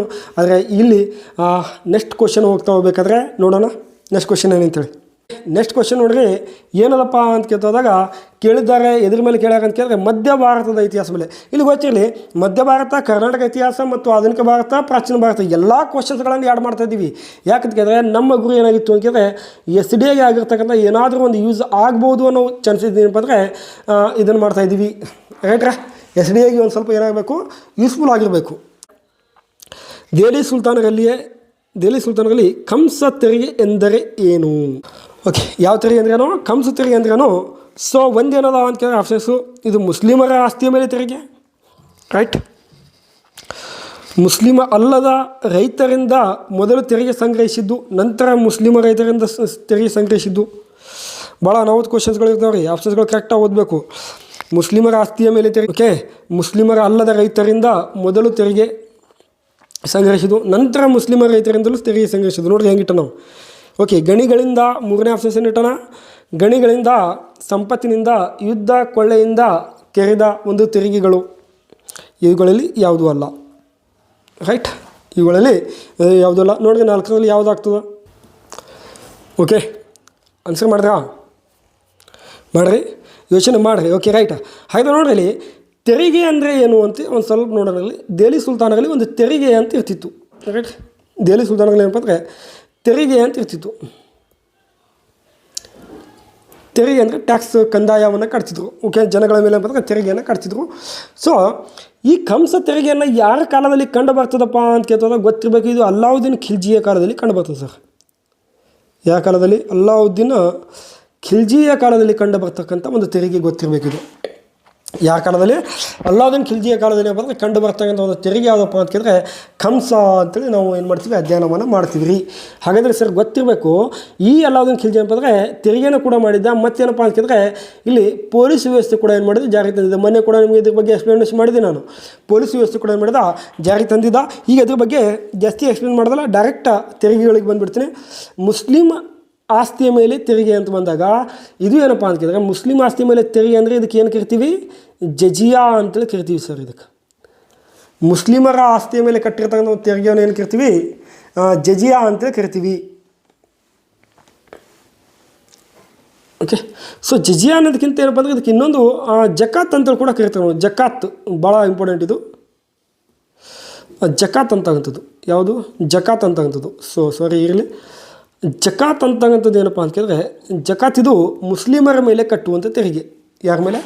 ಮುಸ್ಲಿಮರ ಮೇಲೆ ಕಟ್ಟುವಂಥ ತೆರಿಗೆ ಯಾವುದಪ್ಪ ಅಂದರೆ ಜಕಾತ್ ಅಂತ ಇರ್ತಿತ್ತು. ಹಾಗಾದರೆ ಇನ್ನೊಂದು ಗೊತ್ತಿರಲಿ, ಗರಿ ಅಂತ ಇನ್ನೊಂದು ತೆರಿಗೆ ಇರ್ತದೆ. ಗರಿ ಅಂದರೆ ಇದು ಹಿಂದೂ ಮತ್ತು ಮುಸ್ಲಿಮರ ಮೇಲೆ ಕಟ್ಟುವಂಥ ತೆರಿಗೆ. ಇದು ಹಿಂದೂ ಮತ್ತು ಮುಸ್ಲಿಮರ ಒಂದು ಮನೆ ಮೇಲೆ ಕಟ್ಟುವಂಥ ತೆರಿಗೆ ಇದು, ರೈಟಾ. ಹಿಂದೂ ಮತ್ತು ಮುಸ್ಲಿಮರ ಮೇಲೆ ಕಟ್ಟುವಂಥ ಒಂದು ಮನೆ ಮೇಲೆ ಕಟ್ಟುವಂಥ ತೆರಿಗೆ, ರೈಟಾ. ಇನ್ನೊಂದು ಗೊತ್ತಿರಲಿ, ಖರಾಜ್ ಅಂತ ಬರ್ತದೆ. ಖರಾಜ್ ಅಂತ ಬರ್ತದೆ. ಇನ್ನೊಂದೇನು, ಖರಾಜ್ ಅಂತ ತೆರಿಗೆ ಬರ್ತದೆ ಸರ್. ಖರಾಜ್ ತೆರಿಗೆ ಅಂದರೆ ಇದನ್ನು ಕೂಡ ಹಿಂದೂ ಮತ್ತು ಮುಸ್ಲಿಮರ ಮೇಲೆ ಕಟ್ಟುವಂಥ ತೆರಿಗೆ. ಹಿಂದೂ ಮತ್ತು ಮುಸ್ಲಿಮರ ಮೇಲೆ ಕಟ್ಟುವಂಥ ಒಂದು ತೆರಿಗೆ ಯಾವುದಪ್ಪ ಅಂದರೆ ಖರಾಜ್. ಇದು ಹಿಂದೂ ಮನೆಗಳ ಮೇಲೆ ಕಟ್ಟುವಂಥ ತೆರಿಗೆ. ಹಿಂದೂ ಮನೆಗಳ ಮೇಲೆ ಕಟ್ಟುವಂಥ ತೆರಿಗೆ ಯಾವುದಪ್ಪ ಅಂದರೆ ಗರಿ ಅಂತ ಹೇಳ್ತೀವಿ. ಇನ್ನು ಜಕಾತ್ ಅಂದರೆ ಏನಪ್ಪ ಅಂತ ಕೇಳಿದ್ರೆ ಇದು ಮುಸ್ಲಿಮರ ಮೇಲೆ ಕಟ್ಟುವಂಥ ತೆರಿಗೆ. ಇದು ಮುಸ್ಲಿಮರ ಮೇಲೆ ಕಟ್ಟುವಂಥ ತೆರಿಗೆ. ಇನ್ನೊಂದು ನೋಡಿದ್ವಿ ಆಗಲೇ ಜಜಿಯಾ ಅಂತಕ್ಕಂಥದ್ದು. ಇದು ಜಜಿಯಾ ಅನ್ನೋದೇನಪ್ಪ ಅಂತ ಕೇಳಿದ್ರೆ ಇದು ಹಿಂದೂಗಳ ಮೇಲೆ ಕಟ್ಟುವ ತೆರಿಗೆ ಆಗಿದೆ ನೋಡಿ. ಇದು ಹಿಂದೂಗಳ ಮೇಲೆ ಕಟ್ಟುವ ತೆರಿಗೆ ಯಾವುದು ಅಂತ ಕೇಳಿದ್ರೆ ಜಜಿಯಾ ಅಂತೇಳಿ ಹೇಳ್ತೀವಿ ರೀ. ಅದು ಸರ್ ಕಂಸ ಅಂದರೆ ಏನು? ಓಕೆ, ಕಂಸ ಅಂದ್ರೆ ಗೊತ್ತಿರಲಿ, ಯುದ್ಧಗಳಲ್ಲಿ ಅಥವಾ ಗಣಿಗಳಲ್ಲಿ ಸಂಪತ್ತಿನಿಂದ ಯುದ್ಧದಲ್ಲಿ ಕೊಳ್ಳೆ ಹೊಡೆದಿದ್ದು. ಸೊ ಕೊಟ್ಟಿರ್ತಕ್ಕಂಥ ಸಿಲೆಬಸ್ಸಲ್ಲಿ ಯುದ್ಧಗಳಲ್ಲಿ ಕೊಳ್ಳೆ ಹೊಡೆದ ಒಂದು ಸಂಪತ್ತಿನ ಮೇಲೆ ಕಟ್ಟುವಂಥದ್ದು. ಬಟ್ ಅವ ಏನು ಮಾಡ್ತಾನೆ, 2-3 ಆ್ಯಪ್ ಮಾಡ್ತಾನೆ. 2-3 ಏನಪ್ಪ ಅಂದರೆ ಕಾರಣಗಳು ಆ್ಯಡ್ ಮಾಡ್ತಾನೆ. ಒಂದು ಗಣಿ ಆಗಿರ್ಬೋದು, ಸಂಪತ್ತಿನಿಂದ ಆಗಿರ್ಬೋದು, ಯುದ್ಧದಲ್ಲಿ ಕೊಳ್ಳೆ ಹೊಡೆದ ಒಂದು ದೊರಕಿದ ತೆರಿಗೆಗಳೇನಪ್ಪ ಅಂತ ಕೇಳಿದ್ರೆ ಕಂಸ ಅಂತ ಹೇಳ್ತೀವಿ. ಇದು ಏನಪ್ಪ ಅಂದರೆ ರೈಟ್ ಆನ್ಸರ್ ಆಗ್ತದೆ. ರೈಟ್ ರೀ, ಗೊತ್ತಿರಬೇಕು. ಯುದ್ಧಗಳಲ್ಲಿ ಕೊಳ್ಳೆ ಹೊಡೆದ ಒಂದು ತೆರಿಗೆನ ಕಂಸ ತೆರಿಗೆ ಅಂತ ಕೇಳ್ತೀವಿ. ಇನ್ನು ಅಲ್ಲಾವುದ್ದೀನ್ ಖಿಲ್ಜಿ ಏನಪ್ಪ ಅಂತ ಕೇಳಿದ್ರೆ ಇದು ಏನಪ್ಪ ಅಂದ್ರೆ ಅತಿ ಕಡಿಮೆ ಮನೆತನ 1290ರಿಂದ 1320ವರೆಗೆ ಅತಿ ಕಡಿಮೆ ಅವಧಿಯವರೆಗೆ ಆಡಳಿತ ಮಾಡಿದ ಒಂದು ಮನೆತನ ಯಾವುದಪ್ಪ ಅಂತ ಕೇಳಿದಾಗ ಅದು ಖಿಲ್ಜಿ ಮನೆತನ ಅಂತ ಹೇಳ್ತೀವಿ. ಮತ್ತು ಸುವ್ಯವಸ್ಥಿತವಾಗಿರ್ತಕ್ಕಂಥ ಆಡಳಿತ ಕೂಡ ಏನು ಮಾಡಿದ್ದ ಈತನು ಬರೀದಿಯ ಮುಮಾಲಿಕ್ ಅಂತೇಳಿ ನಿರ್ಮಾಣ ಮಾಡಿದ. ಮತ್ತೇನಪ್ಪ ಅಂದರೆ ರಿಯಾಸತ್ ಅಂತೇಳಿ ಬರೀದಿಯ ರಿಯಾಸತ್ ಅಂತೇಳಿ ನಿರ್ಮಾಣ ಮಾಡಿದ್ದ. ಬರೀದ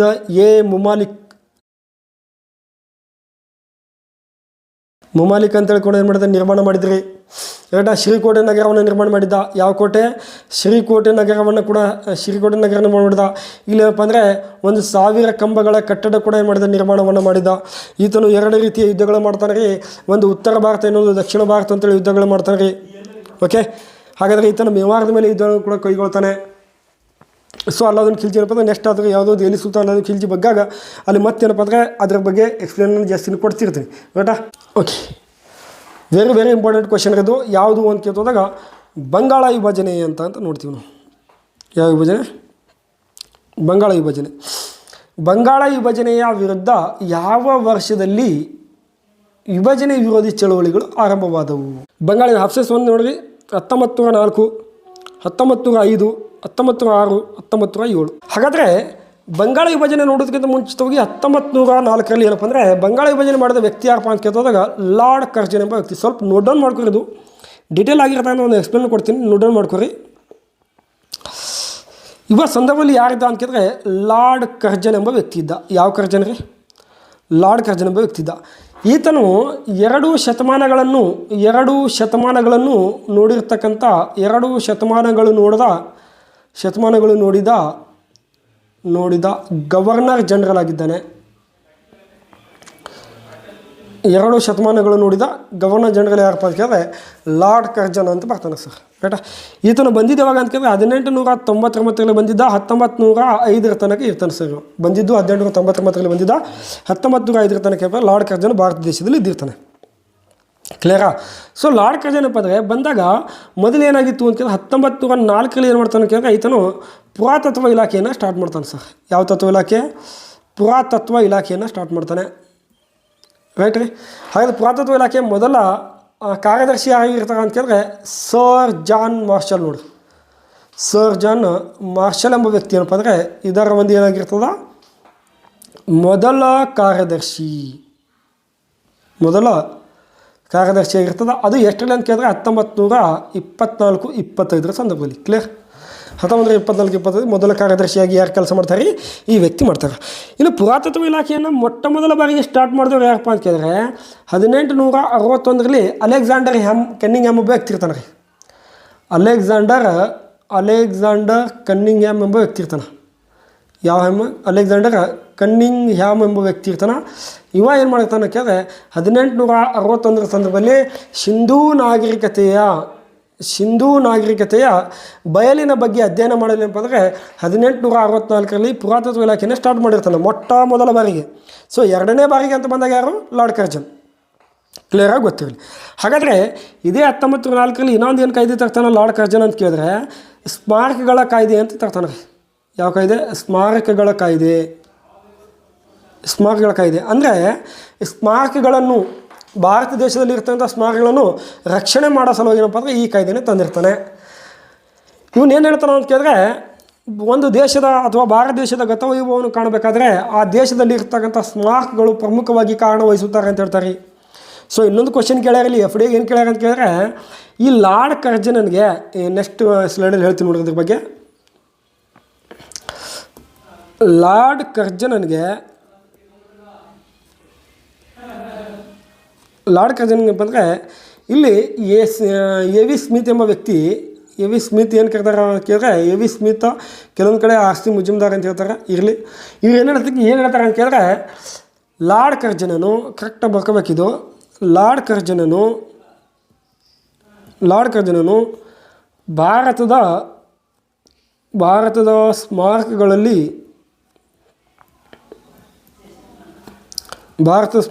ಸ್ಮರಣೀಯವಾಗಿದ್ದಾನೆ ಅಂತ ಹೇಳ್ತಾರೆ.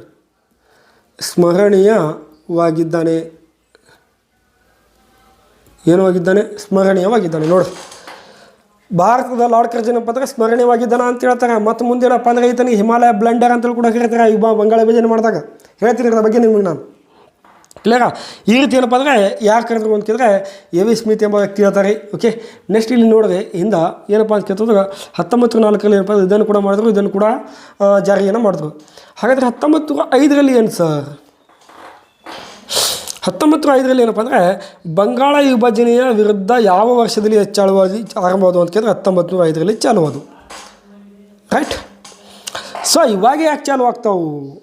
1905 ಯಾಕೆ ಚಾಲು ಆದವು ಅಂತ ಕೇಳಿದ್ರೆ 1905 ಭಾರತದಲ್ಲಿ ಏನಾಗಿತ್ತು ಅಂತ ಕೇಳಿದ್ರೆ ಬಂಗಾಳ ವಿಭಜನೆ ಆಗಿತ್ತು. ಯಾವ ವಿಭಜನೆ ರೀ? ಬಂಗಾಳ ವಿಭಜನೆ ಆಗಿತ್ತು. ಕ್ಲಿಯರಾ?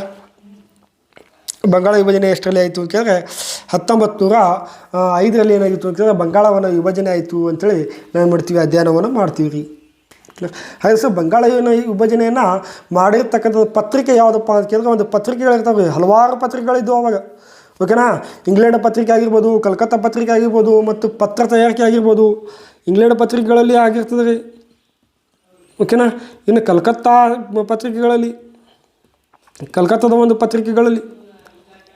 ಓಕೆ, ಹಾಗಾದರೆ ಸರ್ ಒಂದು ಕಾರಣ ಇರ್ಬೋದಲ್ಲ ಯಾಕೆ ಬಂಗಾಳ ವಿಭಜನೆ ಮಾಡ್ದ ಅನ್ನೋದ್ರ ಬಗ್ಗೆ ಒಂದು ಕಾರಣ ಇಲ್ಲಿ ಹೇಳ್ತೀನಿ ನೋಡಿ ನಿಮಗೆ ನಾನು.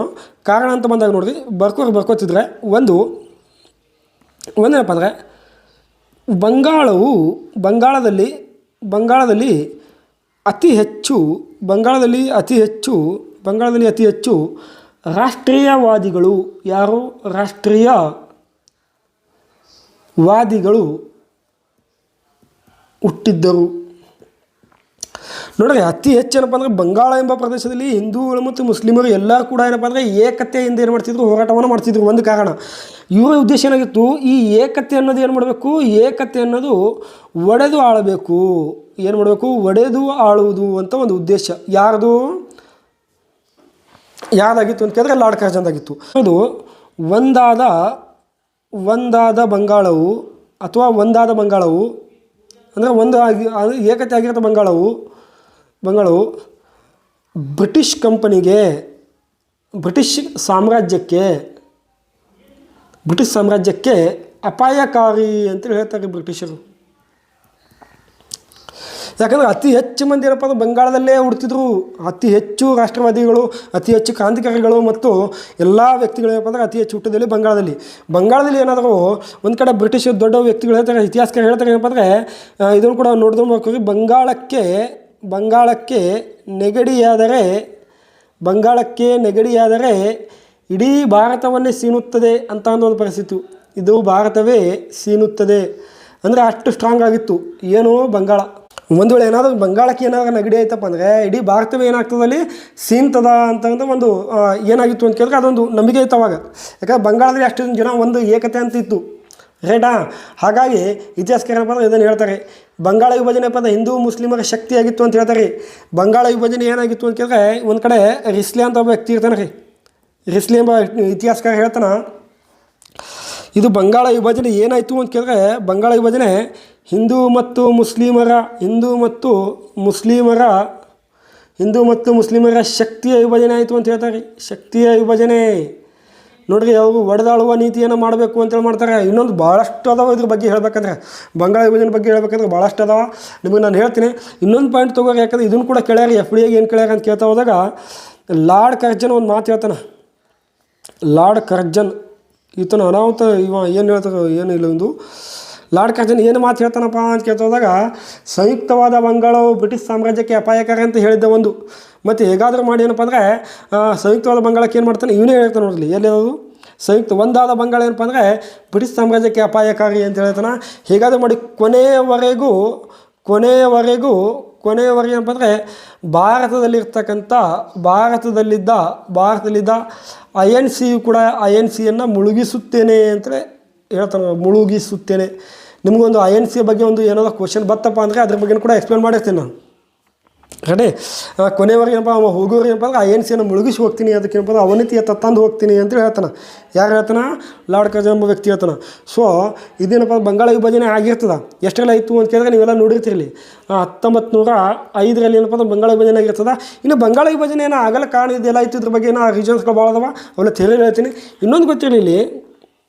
ಸೊ ಯಾವ್ಯಾವ ಪ್ರದೇಶಗಳು ಮಾಡಿದಾವ ಅಂತ ಕೇಳ್ತಾ ಹೋದಾಗ ನೋಡ್ರಿ, ಒಂದು ಪೂರ್ವ ಬಂಗಾಳ ಅಂತ ಮಾಡ್ತಾನೆ, ಓಕೆನಾ. ಒಂದು ಪೂರ್ವ ಬಂಗಾಳ ಅಂತ ಮಾಡ್ತಾನೆ, ಇನ್ನೊಂದು ಪಶ್ಚಿಮ ಬಂಗಾಳ ಅಂತ ಮಾಡಿರ್ತಾನೆ. ಇನ್ನೊಂದು ಪಶ್ಚಿಮ ಬಂಗಾಳ, ಒಂದು ಪೂರ್ವ ಬಂಗಾಳ, ಇನ್ನೊಂದು ಯಾವುದು ಪಶ್ಚಿಮ ಬಂಗಾಳ ಅಂತ ಮಾಡಿರ್ತಾನೆ. 2 ಬಂಗಾಳ ಮಾಡಿರ್ತಾನೆ, ರೈಟ್. ಇನ್ನು ನೋಡಿರಿ, ಪೂರ್ವ ಬಂಗಾಳದಲ್ಲಿ ಪ್ರದೇಶಗಳು ಯಾವ್ಯಾವ ಇರ್ತಾವೆ ಅಂತ ಕೇಳಿದ್ರೆ ಸ್ವಲ್ಪ ಬರ್ಕೋರಿ, ನೋಟ್ ಮಾಡ್ಕೋರಿ. ಒಂದು ಪೂರ್ವದಲ್ಲಿ ಢಾಕಾ ಅಂತ ಇರ್ತದೆ, ರಾಜಶಾಹಿ ಅಂತ ಇರ್ತದೆ, ಅಸ್ಸಾಂ ಅಂತ ಇರ್ತದೆ, ಮತ್ತು ಇನ್ನೊಂದು ಯಾವುದು ಚಿತ್ತಗಾಂವ್ ಅಂತ ಇರ್ತದೆ. ಅಸ್ಸಾಂ ಮತ್ತು ಚಿತ್ತಗಾಂವ್ ಅಂತ ಇರ್ತದೆ, ಇಲ್ಲಿ ಇರ್ತದೆ. ಸೊ ಇದ್ರದ್ದು ರಾಜಧಾನಿ ಯಾವ್ದು ಮಾಡ್ತಾರೆ ಅಂತ ಕೇಳಿದ್ರೆ ಇದ್ರದ್ದು ರಾಜಧಾನಿ ಗೊತ್ತಿರಬೇಕು. ರಾಜಧಾನಿ ಯಾವ್ದು ಮಾಡ್ತಾರೆ? ಢಾಕಾ. ಯಾವ್ದು ಮಾಡ್ತಾರೆ? ಢಾಕಾ ಅಂತ ಮಾಡ್ತಾರೆ. ಇದು ಸ್ವಲ್ಪ ನೋಟ್ ಡೌನ್ ಮಾಡ್ಕೊರಿ. ಇಲ್ಲಿ ಏನಾಗಿತ್ತು ಅಂತ ಕೇಳಿದ್ರೆ ಟೋಟಲ್ ಜನ ಎಷ್ಟಿತ್ತು ಪೂರ್ವ ಬಂಗಾಳದಲ್ಲಿ ಅಂತ ಕೇಳಿದ್ರೆ 31 ಮಿಲಿಯನ್ ಜನ ಇತ್ತು ರೀ. ಎಷ್ಟು? 31 ಮಿಲಿಯನ್ ಜನ, ರೈಟೇ. ಇದರಲ್ಲಿ ಮುಸ್ಲಿಮರು ಎಷ್ಟಿದ್ರು ಅಂತ ಕೇಳ್ತಾ ಹೋದಾಗ 18 ಮಿಲಿಯನ್ ಜನ ಇದ್ದರು. ಎಷ್ಟು? 18 ಮಿಲಿಯನ್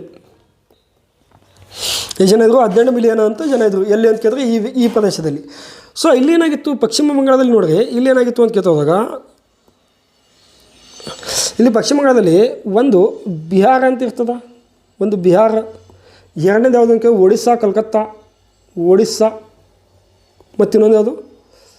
ಕಲ್ಕತ್ತಾ, ರೈಟ್. ಬಿಹಾರ, ಒಡಿಸ್ಸಾ, ಕಲ್ಕತ್ತಾ. ಇದರ ರಾಜಧಾನಿ ಯಾವ್ದು ಮಾಡ್ತಾರೆ ಅಂತ ಕೇಳಿದ್ರೆ ಕಲ್ಕತ್ತಾ ಮಾಡ್ತಾರೆ ನೋಡಿರಿ. ಇದರ ರಾಜಧಾನಿ ಯಾವ್ದು ಮಾಡ್ತಾರೆ? ಕಲ್ಕತ್ತಾ ಎಂಬ ಇದ್ರ ರಾಜಧಾನಿ ಮಾಡಿರ್ತಾರೆ. ಕರೆಕ್ಟಾಗಿ ಗೊತ್ತಿರಬೇಕು. ಇಲ್ಲಿ ಒಟ್ಟು ಜನಸಂಖ್ಯೆ ಎಷ್ಟಿದ್ರು ಅಂತ ಕೇಳ್ತಾದಾಗ ಒಟ್ಟು ಜನಸಂಖ್ಯೆ ಗೊತ್ತಿರಬೇಕು. 54 ಮಿಲಿಯನ್ ಇದ್ದರು. ಇಲ್ಲಿ ಹಿಂದೂಗಳು ಎಷ್ಟಿದ್ರು ಅಂತ ಕೇಳ್ತಾದಾಗ ಅತಿ ಹೆಚ್ಚು ಹಿಂದೂಗಳು ಎಲ್ಲಿದ್ದರು? ಇಲ್ಲಿದ್ದರು 42 ಮಿಲಿಯನ್. ಎಷ್ಟು ಮಿಲಿಯನ್ ರೀ? 42 ಮಿಲಿಯನ್ ಲಕ್ಷ ಅಂತ ಹೇಳ್ತೀವಿ, ರೈಟ್. ಈ ಟೈಪ್ ಏನು ಮಾಡಿದ? ಬಂಗಾಳ ವಿಭಜನೆ ಮಾಡಿಬಿಟ್ಟಿದ. ಇನ್ನು ಪೂರ್ವ ಬಂಗಾಳದಲ್ಲಿ ಎಷ್ಟು ಬರ್ತಾವೆ ಅಂತ ಕೇಳಿದ್ರೆ 4 ರಾಜ್ಯಗಳು, 4 ಪ್ರದೇಶಗಳು: ಢಾಕಾ, ರಾಜಶಾಹಿ, ಅಸ್ಸಾಂ, ಚಿತ್ತಗಾಂವ್. ರಾಜಧಾನಿ ಯಾವ್ದು ಮಾಡಿದ್ದ? ಢಾಕಾ ಮಾಡಿದ್ದ. ಸೊ ಇಲ್ಲಿ ಅತಿ ಹೆಚ್ಚು ಮುಸ್ಲಿಮರು ಏನಪ್ಪ ಕಂಡು ಬರ್ತಿದ್ರು, 18 ಮಿಲಿಯನ್ ಅಷ್ಟು. ಸೊ ಪಶ್ಚಿಮ ಬಂಗಾಳದಲ್ಲಿ ಅಂತ ಬಿಹಾರ, ಒಡಿಸ್ಸಾ, ಕಲ್ಕತ್ತಾ ಮಾಡಿದ್ದ. ರಾಜಧಾನಿ ಯಾವುದು? ಕಲ್ಕತ್ತಾ ಮಾಡಿದ್ದ. ಇಲ್ಲಿ ಅತಿ ಹೆಚ್ಚು ಏನಪ್ಪ ಹಿಂದೂಗಳು ಕಂಡು ಬರ್ತೀವಿ. ಎಷ್ಟು ಅಂತ ಕೇಳಿದ್ರೆ ಹಿಂದೂಗಳು ಎಷ್ಟು ಕಂಡು ಬರ್ತೀವಿ ಅಂತ ಕೇಳಿದ್ರೆ 42 ಮಿಲಿಯನ್ ಹಿಂದೂಗಳು ಕಂಡು ಬರ್ತೀವಿ ನೋಡಿರಿ. 42 ಮಿಲಿಯನ್ ಹಿಂದೂಗಳು ಕಂಡುಬರ್ತೀವಿ. ಇದೇನಪ್ಪ ಅಂದ್ರೆ ಬಂಗಾಳ ವಿಭಜನೆ ಕಾರಣ ಆಗಿರ್ತದೆ. ಓಕೆ, ಇದು 1905 ಮಾಡಿರ್ತಕ್ಕಂಥದ್ದು. ಏನಪ್ಪ ಅಂದರೆ ಬಂಗಾಳ ವಿಭಜನೆ ಇದೇ ಸಂದರ್ಭದಲ್ಲಿ ಏನಾಗಿರ್ತದೆ, ಅತಿ ಹೆಚ್ಚಿನಪ್ಪ ಚಳವಳಿಗಳು, ಸ್ವದೇಶ ಆಗಿರ್ಬೋದು, ಬಹಿಷ್ಕಾರ ಆಗಿರ್ಬೋದು, ಇವೆಲ್ಲ ಏನಪ್ಪ ಅಂದರೆ ಅತಿ ಹೆಚ್ಚು ರಾಷ್ಟ್ರಗೀತೆ ಹಾಡಿದಾಗಿರ್ಬೋದು, ಸ್ವದೇಶಿ ವಸ್ತುಗಳನ್ನು ಬಳಸೋದಾಗಿರ್ಬೋದು, ಇವೆಲ್ಲ ಏನು ನಡೆಯಿರ್ತವೆ ಮುಂದೆ ನಿಮಗೆ ನಾನು ಥಿಯರಿ ಹೇಳ್ಬೇಕಾದ್ರೆ ಪಿನ್ ಟು ಪಿನ್ ಡೆಪ್ತಾಗಿ ಹೇಳ್ಕೊಟ್ಟಿರ್ತೀನಿ. Don't worry, clear. ಈ ನೆಕ್ಸ್ಟ್ ಇಲ್ಲಿ ಇನ್ನೊಂದು ಆಪ್ಷನ್ಸ್ ಐತೆ ನೋಡಿರಿ. ಇಲ್ಲಿ ಇನ್ನೊಂದು ಆಪ್ಷನ್ಸ್ 1906 ಅಂತ ಐತೆ ನೋಡಿರಿ. ಸೊ 1906 ಏನಾಗಿರ್ತದೆ ಅಂತ ಕೇಳಿದ್ರೆ ಇಲ್ಲಿ ಕಲ್ಕತ್ತಾ ಅಧಿವೇಶನ ದಾದಾಬಾಯಿ ನವರೋಜಿ ಅವರು ವಹಿಸ್ಕೊಂಡಿರ್ತಾರೆ. ದಾದಾಬಾಯಿ ನವರೋಜಿ ಅವರು ಇಲ್ಲಿ ಸ್ವರಾಜ್ಯ ಅಂತ ಅನ್ನೋದು ಪದ ಬಳಸ್ತಾರೆ ನೋಡ್ರಿ. ಇಲ್ಲಿ ಸ್ವರಾಜ್ಯ ಅಂದರೆ ಸ್ವತಂತ್ರ, ಸ್ವರಾಜ್ಯ ಎಂಬ ಪದವನ್ನು ಮೊಟ್ಟ ಮೊದಲ ಬಾರಿ ಏನಪ್ಪ ಇಲ್ಲಿ ಬಳಸಿದ್ರು ಅಂತ ಹೇಳ್ತಾರೆ. ಎಲ್ಲಿ? ಈ ಒಂದು ಅಧಿವೇಶನದಲ್ಲಿ ಬಳಸಿದ ಮೊದಲ ವ್ಯಕ್ತಿ ಯಾರಪ್ಪ ಅಂದರೆ ಈ ವ್ಯಕ್ತಿ. ಸ್ವರಾಜ್ಯ ಎಂಬುದು ಮೊದಲೇ ಯಾರಪ್ಪ ಅಂತ ದಯಾನಂದ ಸರಸ್ವತಿ ಅವರು. ದಯಾನಂದ ಸರಸ್ವತಿ ಏನು ಮಾಡ್ತಾರೆ? ಸ್ವರಾಜ್ಯ ಎಂಬ ಪದವನ್ನು ಮೊದಲೇ ಬಳಸಿರ್ತಾರೆ ಅವರು. ಸ್ವರಾಜ್ಯ ಎಂಬ ಹಿಂದೂ ವೇದಗಳಿಗೆ ಹಿಂತಿರುಗಿ ಅಂತೇಳಿ ಅವ್ರದ್ದೊಂದು ಕೊಡೇಶನ್ ಆಗಿರ್ತದೆ. ಯಾರ್ದು? ದಯಾನಂದ ಸರಸ್ವತಿದು. ಓಕೆ, ಸತ್ಯಾರ್ಥ ಪ್ರಕಾಶ ಅಂತ ಅನ್ನೋ ಒಂದು ಕೃತಿನೂ ಕೂಡ ಇರ್ತದೆ. ಅದ್ರ ಬಗ್ಗೆ ಏನಪ್ಪ ಅಂದರೆ ವೇದಗಳ ಬಗ್ಗೆ 6 ಬಗ್ಗೆ ಹೇಳ್ತಾರೋ ಅದು ನೋಡೋನಲ್ಲಿ ಬಂದಾಗ ಇಲ್ಲಿ ಅಂದರೆ 1906 ಏನಪ್ಪ ಅಂದರೆ ಇಲ್ಲಿ ಸ್ವರಾಜ್ಯ ಅಂತಕ್ಕಂಥ ಪದವನ್ನು ಬಳಸಿರ್ತಾರೆ ಇವರು ದಾದಾಬಾಯಿ ನವರೋಜಿಯವರು. ಯಾವ ಅಧಿವೇಶನದಲ್ಲಿ ಸ್ವರಾಜ್ಯ ಎಂಬ ಪದವನ್ನು ಬಳಸಿದ್ರು ಅಂತ ಕೇಳಿದ್ರೆ 1906 ಅಧಿವೇಶನದಲ್ಲಿ. ಕರೆಕ್ಟಾಗಿ ಗೊತ್ತಿರಲಿ. ಅದೇ ರೀತಿ 1907 ಅಧಿವೇಶನದಲ್ಲಿ ಏನಪ್ಪ ಅಂದರೆ ಸೂರತ್ ಒಡಕು ಆಗಿರ್ತದೆ. ಸೂರತ್ ಒಡಕು ಯಾವ ಒಡಕು ರೀ? ಸೂರತ್ ಒಡಕು ಆಗಿರ್ತದೆ. ಯಾಕಂದ್ರೆ ಇಲ್ಲಿ ಮಂದಗಾಮಿಗಳಿಗೂ ಮತ್ತು ತೀವ್ರಗಾಮಿಗಳಿಗೂ ಏನಪ್ಪ ಅಂದರೆ ಇಲ್ಲಿ ಬಿಕ್ಕಟ್ಟು ಉಂಟಾಗ್ತದೆ. ಹಾಗಾಗಿ ಇಲ್ಲಿ ಒಡಕು ಅಂತೇಳಿ ಕರಿತೀವಿ. ಇದೇ ಒಡಕು ಮುಂದೆ ಏನಪ್ಪ ಅಂದರೆ ಯಾರ್ಡನ್ನು ಕೂಡ ಹಾಕ್ತಾರೆ, ಮಿಲನ ಹಾಕ್ತಾರೆ. ಅಲ್ಲಿ ಏನಪ್ಪ ಅಂದರೆ ಸೂರತ್ ಒಕ್ಕೂಟ ಅಂತ ಕರಿತೀವಿ. ಮುಂದೆ ಬಂದಾಗ ನೋಡೋಣ ಅದ್ರ ಬಗ್ಗೆ. ಕ್ಲಿಯರ್ ಆಯಿತಾ? ಓಕೆ, ಹಾಗಾದರೆ ನೆಕ್ಸ್ಟ್ ಕ್ವಶನ್ಗೆ ಹೋಗೋಣ. ಟೈಮ್ ಆಗುತ್ತೆ ಭಾಳ, ರೈಟ್. ಓಕೆ, ಇದನ್ನೆಲ್ಲ ಬರ್ಕೋರಿ. ಇನ್ನಷ್ಟು ಏನಪ್ಪ ಮಾಹಿತಿ ಕೊಡ್ತಾ ಇರ್ತೀನಿ, ಹಂಗೆ ಬರ್ಕೋತಾ ಹೋಗಿ. 1857 ಪ್ರಥಮ ಸ್ವತಂತ್ರ ಸಂಗ್ರಾಮ ನಡೆದ ಸಂದರ್ಭದಲ್ಲಿ ಭಾರತದ ಗವರ್ನರ್ ಜನರಲ್ ಯಾರಾಗಿದ್ದರು? ಆಪ್ಷನ್ಸ್ ಒಂದು ಏನದ ಅಂತ ಕೇಳ್ತೋದಾಗ ಆಪ್ಷನ್ಸ್ ಒಂದು ಏನದ, ಲಾರ್ಡ್ ಡಾಲ್ಹೌಸಿ, ಲಾರ್ಡ್ ಕ್ಯಾನಿಂಗ್ ಆಗಿರ್ಬೋದು, ಲಾರ್ಡ್ ಹಾರ್ಡಿಂಜ್ ಆಗಿರ್ಬೋದು, ಲಾರ್ಡ್ ಕಾರ್ನ್ವಾಲಿಸ್. ಇದನ್ನು ನಿಮಗೇನಪ್ಪ ಅಂತ ಕೇಳಿದ್ರೆ ಏನಿರ್ತದೆ, ಹೋಮ್ವರ್ಕ್ ಇರ್ತದೆ. ಎಷ್ಟು ಮಾಡ್ತೀರಿ ನೋಡೋಣ. ಸೊ ಟೆಲಿಗ್ರಾಮ್ ಗ್ರೂಪಲ್ಲಿ ಹಾಕಿರಿ, ಎಷ್ಟು ನಿಮಗೆ ಇದ್ರ ಬಗ್ಗೆ ತಿಳಿತದೆ. ಬಟ್ ಇದ್ರ ಬಗ್ಗೆ ಡೀಪ್ ಆಗಿರ್ತಕ್ಕಂಥ ಎಕ್ಸ್ಪ್ಲನೇಷನ್ ಇದ್ರ ಬಗ್ಗೆ ನೆಕ್ಸ್ಟ್ ಕ್ಲಾಸಲ್ಲಿ ನಿಮ್ಗೆ ಮತ್ತೆ ಹೇಳ್ತೀನಿ. ಇದ್ರ ಬಗ್ಗೆ ನಿಮ್ಗೇನಪ್ಪ ಇದು ಒಂದು ಹೋಮ್ವರ್ಕ್ ಆಗಿರ್ತದೆ. ಹಾಗಾದ್ರೆ ನೆಕ್ಸ್ಟ್ ಕ್ವಶನ್ಗೆ ಹೋಗೋಣ ಡೈರೆಕ್ಟಾಗಿ. ಓಕೆ, ಇಲ್ಲಿ ಯಾವುದು? ಓಕೆ, ತಾಳಗುಂದ ಶಾಸನ ನೋಡ್ರಿ.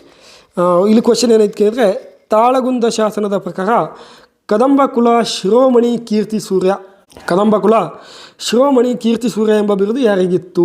ಒಂದು ಆಪ್ಷನ್ಸ್ ಏನಾಗಿತ್ತು ಅಂತ ಕೇಳ್ತೋದಾಗ ಮಯೂರವರ್ಮ, ಕಂಗವರ್ಮ, ಕಾಕುಸ್ಥವರ್ಮ, ಓಕೆ, ಮುರುಗೇಶ್ವರ್ಮ. ನೋಡಿರಿ, ಇದು ಎದ್ರ ಬಗ್ಗೆ ಅದ ಅಂತ ಕೇಳಿದ್ರೆ ಕದಂಬ ಸಾಮ್ರಾಜ್ಯದಲ್ಲಿ ಬರ್ತಕ್ಕಂಥ ಒಂದು ಕ್ವಶನ್ ಕೇಳಿದ ನೋಡಿರಿ. ಕದಂಬದಲ್ಲಿ ಬರ್ತಕ್ಕಂಥ ಒಂದು ಕ್ವಶನು ಇದ್ರ ಬಗ್ಗೆ ಅದ ಅಂತ ಕೇಳಿ ತಾಳಗುಂದ ಶಾಸನದ ಬಗ್ಗೆ ಕೇಳಿದ್ದಾರೆ. ಓಕೆ, ಇದು ಎದಕ್ಕೆ ಸಂಬಂಧಪಟ್ಟದ ಅಂತ ಕೇಳಿದ್ರೆ, ಸೊ ಕದಂಬ ಸಾಮ್ರಾಜ್ಯವನ್ನು ಏನು ಕರಿತೀವಿ ಅಂತ ಕೇಳಿದ್ರೆ ಕರ್ನಾಟಕವನ್ನು ಆಡಳಿತ ಮಾಡಿರ್ತಕ್ಕಂಥ ಮೊಟ್ಟ ಮೊದಲ ಕನ್ನಡದ ಮನೆತನ ಅಂತ ಕರಿತೀವಿ ಸರ್. ಯಾವ ಮನೆತನ? ಕನ್ನಡದ ಮನೆತನ.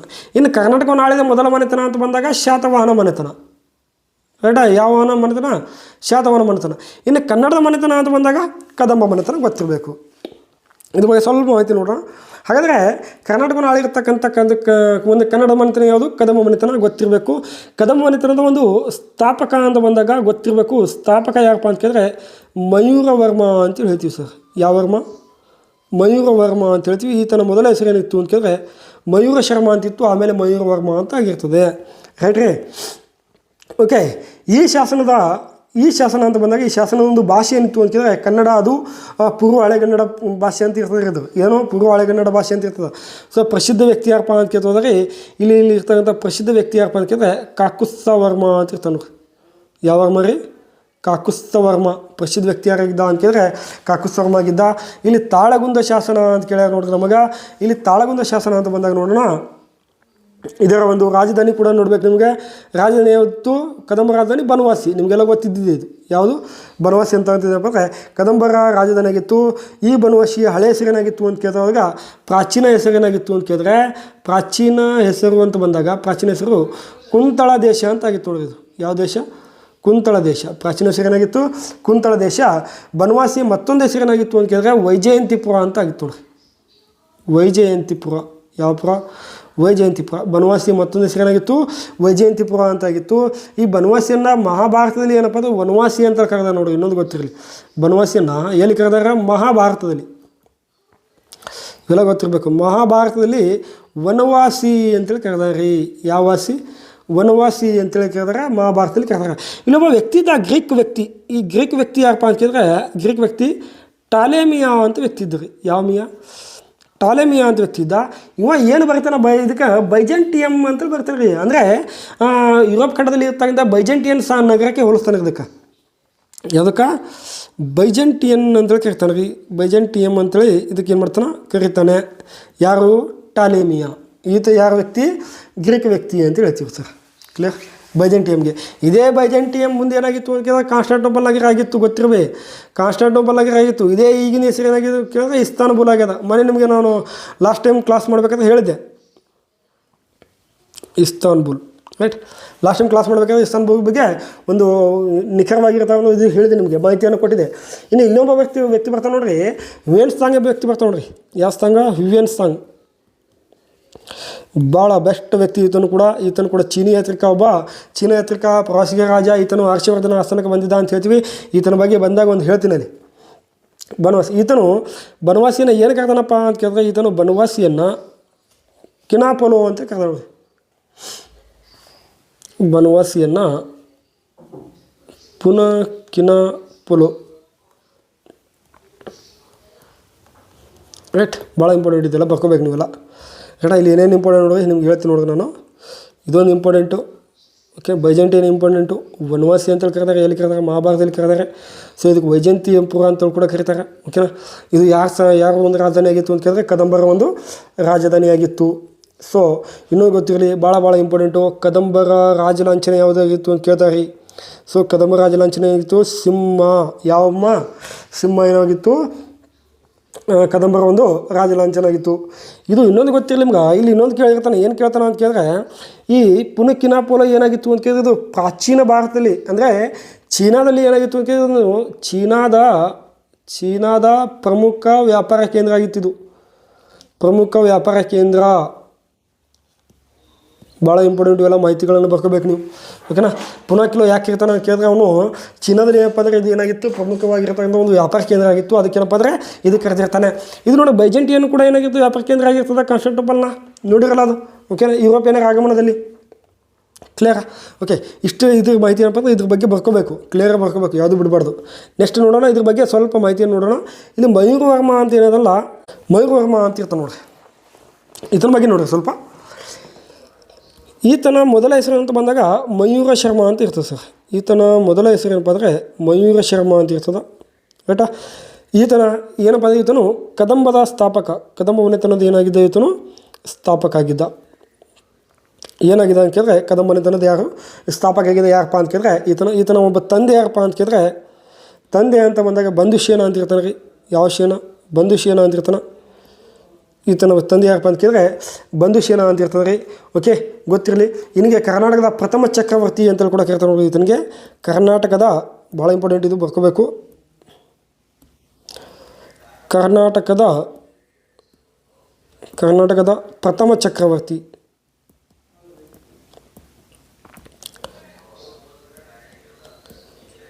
ಕರ್ನಾಟಕದ ಪ್ರಥಮ ಚಕ್ರವರ್ತಿ ಅಂತೇಳಿ ಯಾರಿಗೆ ಕರೀತಾರೆ ಅಂತ ಕೇಳಿದ್ರೆ ಇದೇ ಮಯೂರ್ ಶರ್ಮನಿಗೆ ಕರೀತಾರೆ. ಸೊ ಮಯೂರವರ್ಮನಿಗೆ ಕರೀತಾರೆ. ಸೊ ಗೊತ್ತಿರಬೇಕು. ಈತ ಸಾಮ್ರಾಜ್ಯವನ್ನು ಎಲ್ಲಿ ನಿರ್ಮಾಣ ಮಾಡಿದ ಅಂತ ಕೇಳಿದ್ರೆ ಇದನ್ನು ಕೂಡ ಗೊತ್ತಿರಲಿ. ವರ್ಧಾ ನದಿಯ ದಡದ ಮೇಲೆ ಏನು ಮಾಡಿದ ಅಂತ ಕೇಳಿದ್ರೆ ಸಾಮ್ರಾಜ್ಯವನ್ನು ರಚನೆ ಮಾಡಿದ. ಇದೊಂದು ದೊಡ್ಡ ಘಟನೆ ಆಗಿರ್ತದೆ. ಅವ ಹೋಗಿರ್ತಾನೆ ಕಂಚಿಗಪ್ಪ, ಹೊಂಟಿರ್ತಾನೆ, ಹೋಗಬೇಕಾದ್ರೆ ಏನಾಗಿರ್ತದೆ ಅಂತ ಕೇಳಿದ್ರೆ ಅವನಿಗೆ ಅಪಮಾನ ಆಗಿರ್ತದೆ. ಸೊ ಆತನ ಬಟ್ಟೆಯನ್ನು ಬೆಚ್ಚಿ ಏನಪ್ಪ ಅಂದ್ರೆ ಸ್ನಾನ ಮಾಡ್ತಿರ್ತಾನೆ. ಬಟ್ಟೆ ಏನಪ್ಪ ಅಂದ್ರೆ ಅಲ್ಲಿ ಇರ್ತಾನೆ. ಶಿವಸ್ಕಂದ ವರ್ಮ ಏನು ಮಾಡ್ತಾನೆ, ಅದನ್ನು ಒಂದು ಹೊಲಸು ಮಾಡ್ತಾನೆ. ಅವಾಗ ಒಬ್ಬ ಬ್ರಾಹ್ಮಣಿಗೆ ಅವಮಾನ ಆಯಿತು ಅಂತೇಳಿ ಏನು ಮಾಡ್ತಾನೆ, ಆ ಜನಿವಾರನ ತೆಗೆದು ಬಿಸಾಕಿ ಖಡ್ಗವನ್ನು ಹಿಡಿದು ಏನು ಮಾಡ್ತಾನೆ, ಕದಂಬ ಸಾಮ್ರಾಜ್ಯವನ್ನು ನಿರ್ಮಾಣ ಮಾಡ್ತಾನೆ ರೀ. ಹೋಗೋಣ, ಆ ಥಿಯರಿ ಹೇಳ್ಬೇಕಂದ್ರೆ ಹೇಳ್ತೀನಿ ನಿಮಗೆ ನಾನು, ರೈಟಾ. ಹಾಗೆ ಇನ್ನೊಂದು ಗೊತ್ತಿರಲಿ, ಈತನ ಸೈನಿಕರಲ್ಲಿ ಇರ್ತಕ್ಕಂಥ ಸೈನಿಕರು ಯಾರು ಸೈನಿಕರಿದ್ರು ಅಂತ ಕೇಳಿದ್ರೆ ಗೊತ್ತಿರಬೇಕು. ಶ್ರೀಶೈಲಂ ಬುಡಕಟ್ಟು ಜನಾಂಗ ನೋಡ್ರಿ. ಶ್ರೀಶೈಲಂ ಬುಡಕಟ್ಟು ಜನಾಂಗರು ಈತನ ಸೈನಿಕರಿದ್ದರು. ಈತನ ಸೈನಿಕರು ಇವರೆಲ್ಲ ಕ್ಲಿಯರ್. ಯಾರು ಬುಡಕಟ್ಟು ಜನಾಂಗ ಅಂದರೆ ಈತನ ಸೈನಿಕರು ಅಂತ ಇರ್ತಾರೆ. ಇನ್ನು ಈತನ ಬಗ್ಗೆ ಹೇಳುವಂಥ ಒಂದಷ್ಟು ಏನಪ್ಪ ಅಂದರೆ ಈತನ ಬಗ್ಗೆ ಹೇಳುವಂಥ ಒಂದು ಶಾಸನ ಯಾವುದು ಅಂತ ಕೇಳ್ಬೋದಲ್ಲ. ಇದರ ಬಗ್ಗೆ ಹೇಳುವಂಥ ಶಾಸನ ಯಾವುದು ಅಂತ ಕೇಳಿದ್ರೆ ಇಲ್ಲಿ ಒಂದು ಶಾಸನ ಕಂಡು ಬರ್ತದೆ. ಎಲ್ಲಪ್ಪ ಅಂತ ಕೇಳಿದ್ರೆ ಚಿತ್ರದುರ್ಗದಲ್ಲಿ. ಗೊತ್ತಿರಬೇಕು ಯಾವ ದುರ್ಗ ಅಂತ ಕೇಳಿದ್ರೆ ಚಿತ್ರದುರ್ಗದಲ್ಲಿ ಒಂದು ಶಾಸನ ಕಂಡು ಬರ್ತದೆ ರೀ. ಚಿತ್ರದುರ್ಗದಲ್ಲಿ ಶಾಸನ ಕಂಡು ಬರ್ತದೆ. ಯಾವ ಶಾಸನ ಅಂತ ಕೇಳಿದ್ರೆ ಚಂದ್ರವಳ್ಳಿ ಶಾಸನ ಅಂತ ಬರ್ತದೆ. ಯಾವ ಒಳ್ಳಿ ಶಾಸನ? ಚಂದ್ರವಳ್ಳಿ ಶಾಸನ. ಇದು ಎಲ್ಲಿ ಕಂಡು ಬರ್ತದೆ? ಚಿತ್ರದುರ್ಗದಲ್ಲಿ. ಇದು ಯಾರ ಬಗ್ಗೆ ಹೇಳ್ತದೆ ಅಂತ ಕೇಳಿದ್ರೆ ಈ ಮಯೂರವರ್ಮನ ಬಗ್ಗೆ ಹೇಳ್ತದೆ. ಕೆರೆ ನಿರ್ಮಾಣ ಮಾಡಿದ್ದಾನೆ, ಅದು ಮಾಡಿದ್ದಾನೆ ಅಂತ ಹೇಳ್ತಾನೆ, ರೈಟ್ ರೀ. ರೈಟ್. ಇದೆಲ್ಲ ಏನಾಗುತ್ತದೆ ಅಂತ ಕೇಳಿದ್ರೆ ಈತನಿಗೆ ಇನ್ನೊಂದು ಗೊತ್ತಿರಲಿ, ಬ್ರಾಹ್ಮಣರನ್ನು ವಾಸಿಸುವ ಸ್ಥಳವನ್ನು ಸರ್ವಜ್ಞಪ್ಪ ಎಂದು ಕರೆಯಲಾಗುತ್ತದೆ ಈತನ ಆಸ್ಥಾನದಲ್ಲಿ. ಅದನ್ನು ಕೂಡ ಏನಪ್ಪ ಅಂದರೆ ಗೊತ್ತಿರಬೇಕು. ಅಷ್ಟೇನು ಬೇಡ, ಇವಾಗ ಇರ್ತಕ್ಕಂಥದ್ದು ಇಷ್ಟು ಈತನ ಬಗ್ಗೆ ಗೊತ್ತಿದ್ರೆ ಸಾಕು. ಕ್ಲಿಯರ್? ಓಕೆ, ಇಲ್ಲಿ ಇನ್ನೊಂದು ಆಪ್ಷನ್ಸ್ ಐತೆ ನೋಡಿರಿ. ಯಾವನೈತೆ ನೋಡಿರಿ. ತಾಳಗುಂದ ಶಾಸನದ ಪ್ರಕಾರ ಕದಂಬ ಕುಲ ಶಿರೋಮಣಿ ಅಂತ ಬಂದಿದ್ದು. ಅದು ಅನ್ಸರ್ ಅಂತ ಬಂದಾಗ ಕಾಕುಸ್ತರ್ಮ. ಈತನ ಬಗ್ಗೆ ನೋಡೋಣ. ಬಟ್ ಇಲ್ಲಿ ಇನ್ನೊಬ್ಬ ನೋಡೋಣ, ಕಂಗವರ್ಮ ಅಂತೇಳಿ. ಯಾವ ವರ್ಮ ರೀ? ಕಂಗವರ್ಮ ಅಂತೇಳಿ. ಈತನ ಬಗ್ಗೆ ಜಾಸ್ತಿ ಏನಿಲ್ಲ. ಕಂಗವರ್ಮನ ಬಗ್ಗೆ ಏನಪ್ಪ ಅಂದರೆ ಜಾಸ್ತಿ ಏನಿಲ್ಲ. ಈತನ ಬಗ್ಗೆ ಒಂದು ಏನದ ಅಂತ ಕೇಳಿದ್ರೆ ಈತನು ವಾಕಟಗ ಅರಸನಾಗಿರ್ತಕ್ಕಂಥ ವಿಂಧ್ಯಸೇನ ಅಂತ ಬರ್ತಾನೆ ಒಬ್ಬ ವ್ಯಕ್ತಿ. ಓಕೆ, ಈ ವಿಂಧ್ಯಸೇನಿಂದ ಸೋತಿರ್ತಾನೆ ಇವ. ವಿಂಧ್ಯಸೇನ ಕಂಗವರ್ಮನ ಮೇಲೆ ದಾಳಿ ಮಾಡ್ತಾನೆ. ದಾಳಿ ಮಾಡಿ ಏನಪ್ಪ ಅಂದರೆ ಅವ ಏನು ಮಾಡ್ತಾನೆ ಅಂತ ಕೇಳ್ತಾ ಹೋದಾಗ ಈ ಒಂದು ಕುಂತಳ ದೇಶನ ವಶಪಡಿಸ್ಕೊಂಡಿರ್ತಾನೆ. ಓಕೆ, ಕದಂಬ ಸಾಮ್ರಾಜ್ಯದ ವಿಸ್ತರಣೆ ಮಾಡ್ಲಿಕ್ಕೆ ಇವನ ಕೈಲೇ ಆಗಲಿಲ್ಲ. ಇದು ಇಷ್ಟೇ ಈತನ ಮಾಹಿತಿ, ಜಾಸ್ತಿ ಏನಿಲ್ಲ ಈತನ ಬಗ್ಗೆ. ಯಾರ ಬಗ್ಗೆ? ಕಂಗವರ್ಮನ ಬಗ್ಗೆ. ಓಕೆ, ನೆಕ್ಸ್ಟ್ ಯಾರು ಅಂತ ಕೇಳ್ತಾ ಹೋದಾಗ ಕಾಕುಸ್ತವರ್ಮ ಅಂತ ಅದು ನೋಡ್ರಿ. ಇಲ್ಲಿ ಯಾವ ವರ್ಮ ರೀ? ಕಾಕುಸ್ತವರ್ಮ ಅಂತ ಇರ್ತಾನೆ ನೋಡ್ರಿ. ಓಕೆ, ಈತನ ಬಗ್ಗೆ ಹೇಳ್ಬೇಕು ನೋಡ್ರಿ. ಇಲ್ಲಿ ಸ್ವಲ್ಪ ನೋಡ್ರಿ. ಕಾಕುತ್ಸವರ್ಮ. ಯಾವ ವರ್ಮ ರೀ? ಕಾಕುಸ್ತವರ್ಮ ಅಂತ ಬರ್ತಾ ನೋಡ್ರಿ. ಓಕೆ, ನೋಡ್ರಿ ಈತನಿಗೆ ಏನು ಕರಿತಾರೆ ಅಂತ ಕೇಳಿದ್ರೆ ಪ್ರಸಿದ್ಧ ಅರಸ ಅಂತ ಕರಿತಾರೆ ಈತನಿಗೆ. ಯಾವ ಅರಸ ಈತನು?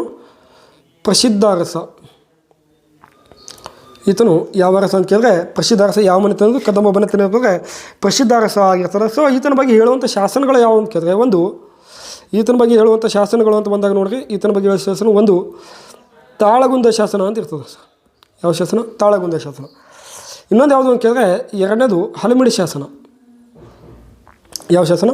ಹಲಿಮಿಡಿ ಶಾಸನ ಅಂತ ಇರ್ತದೆ.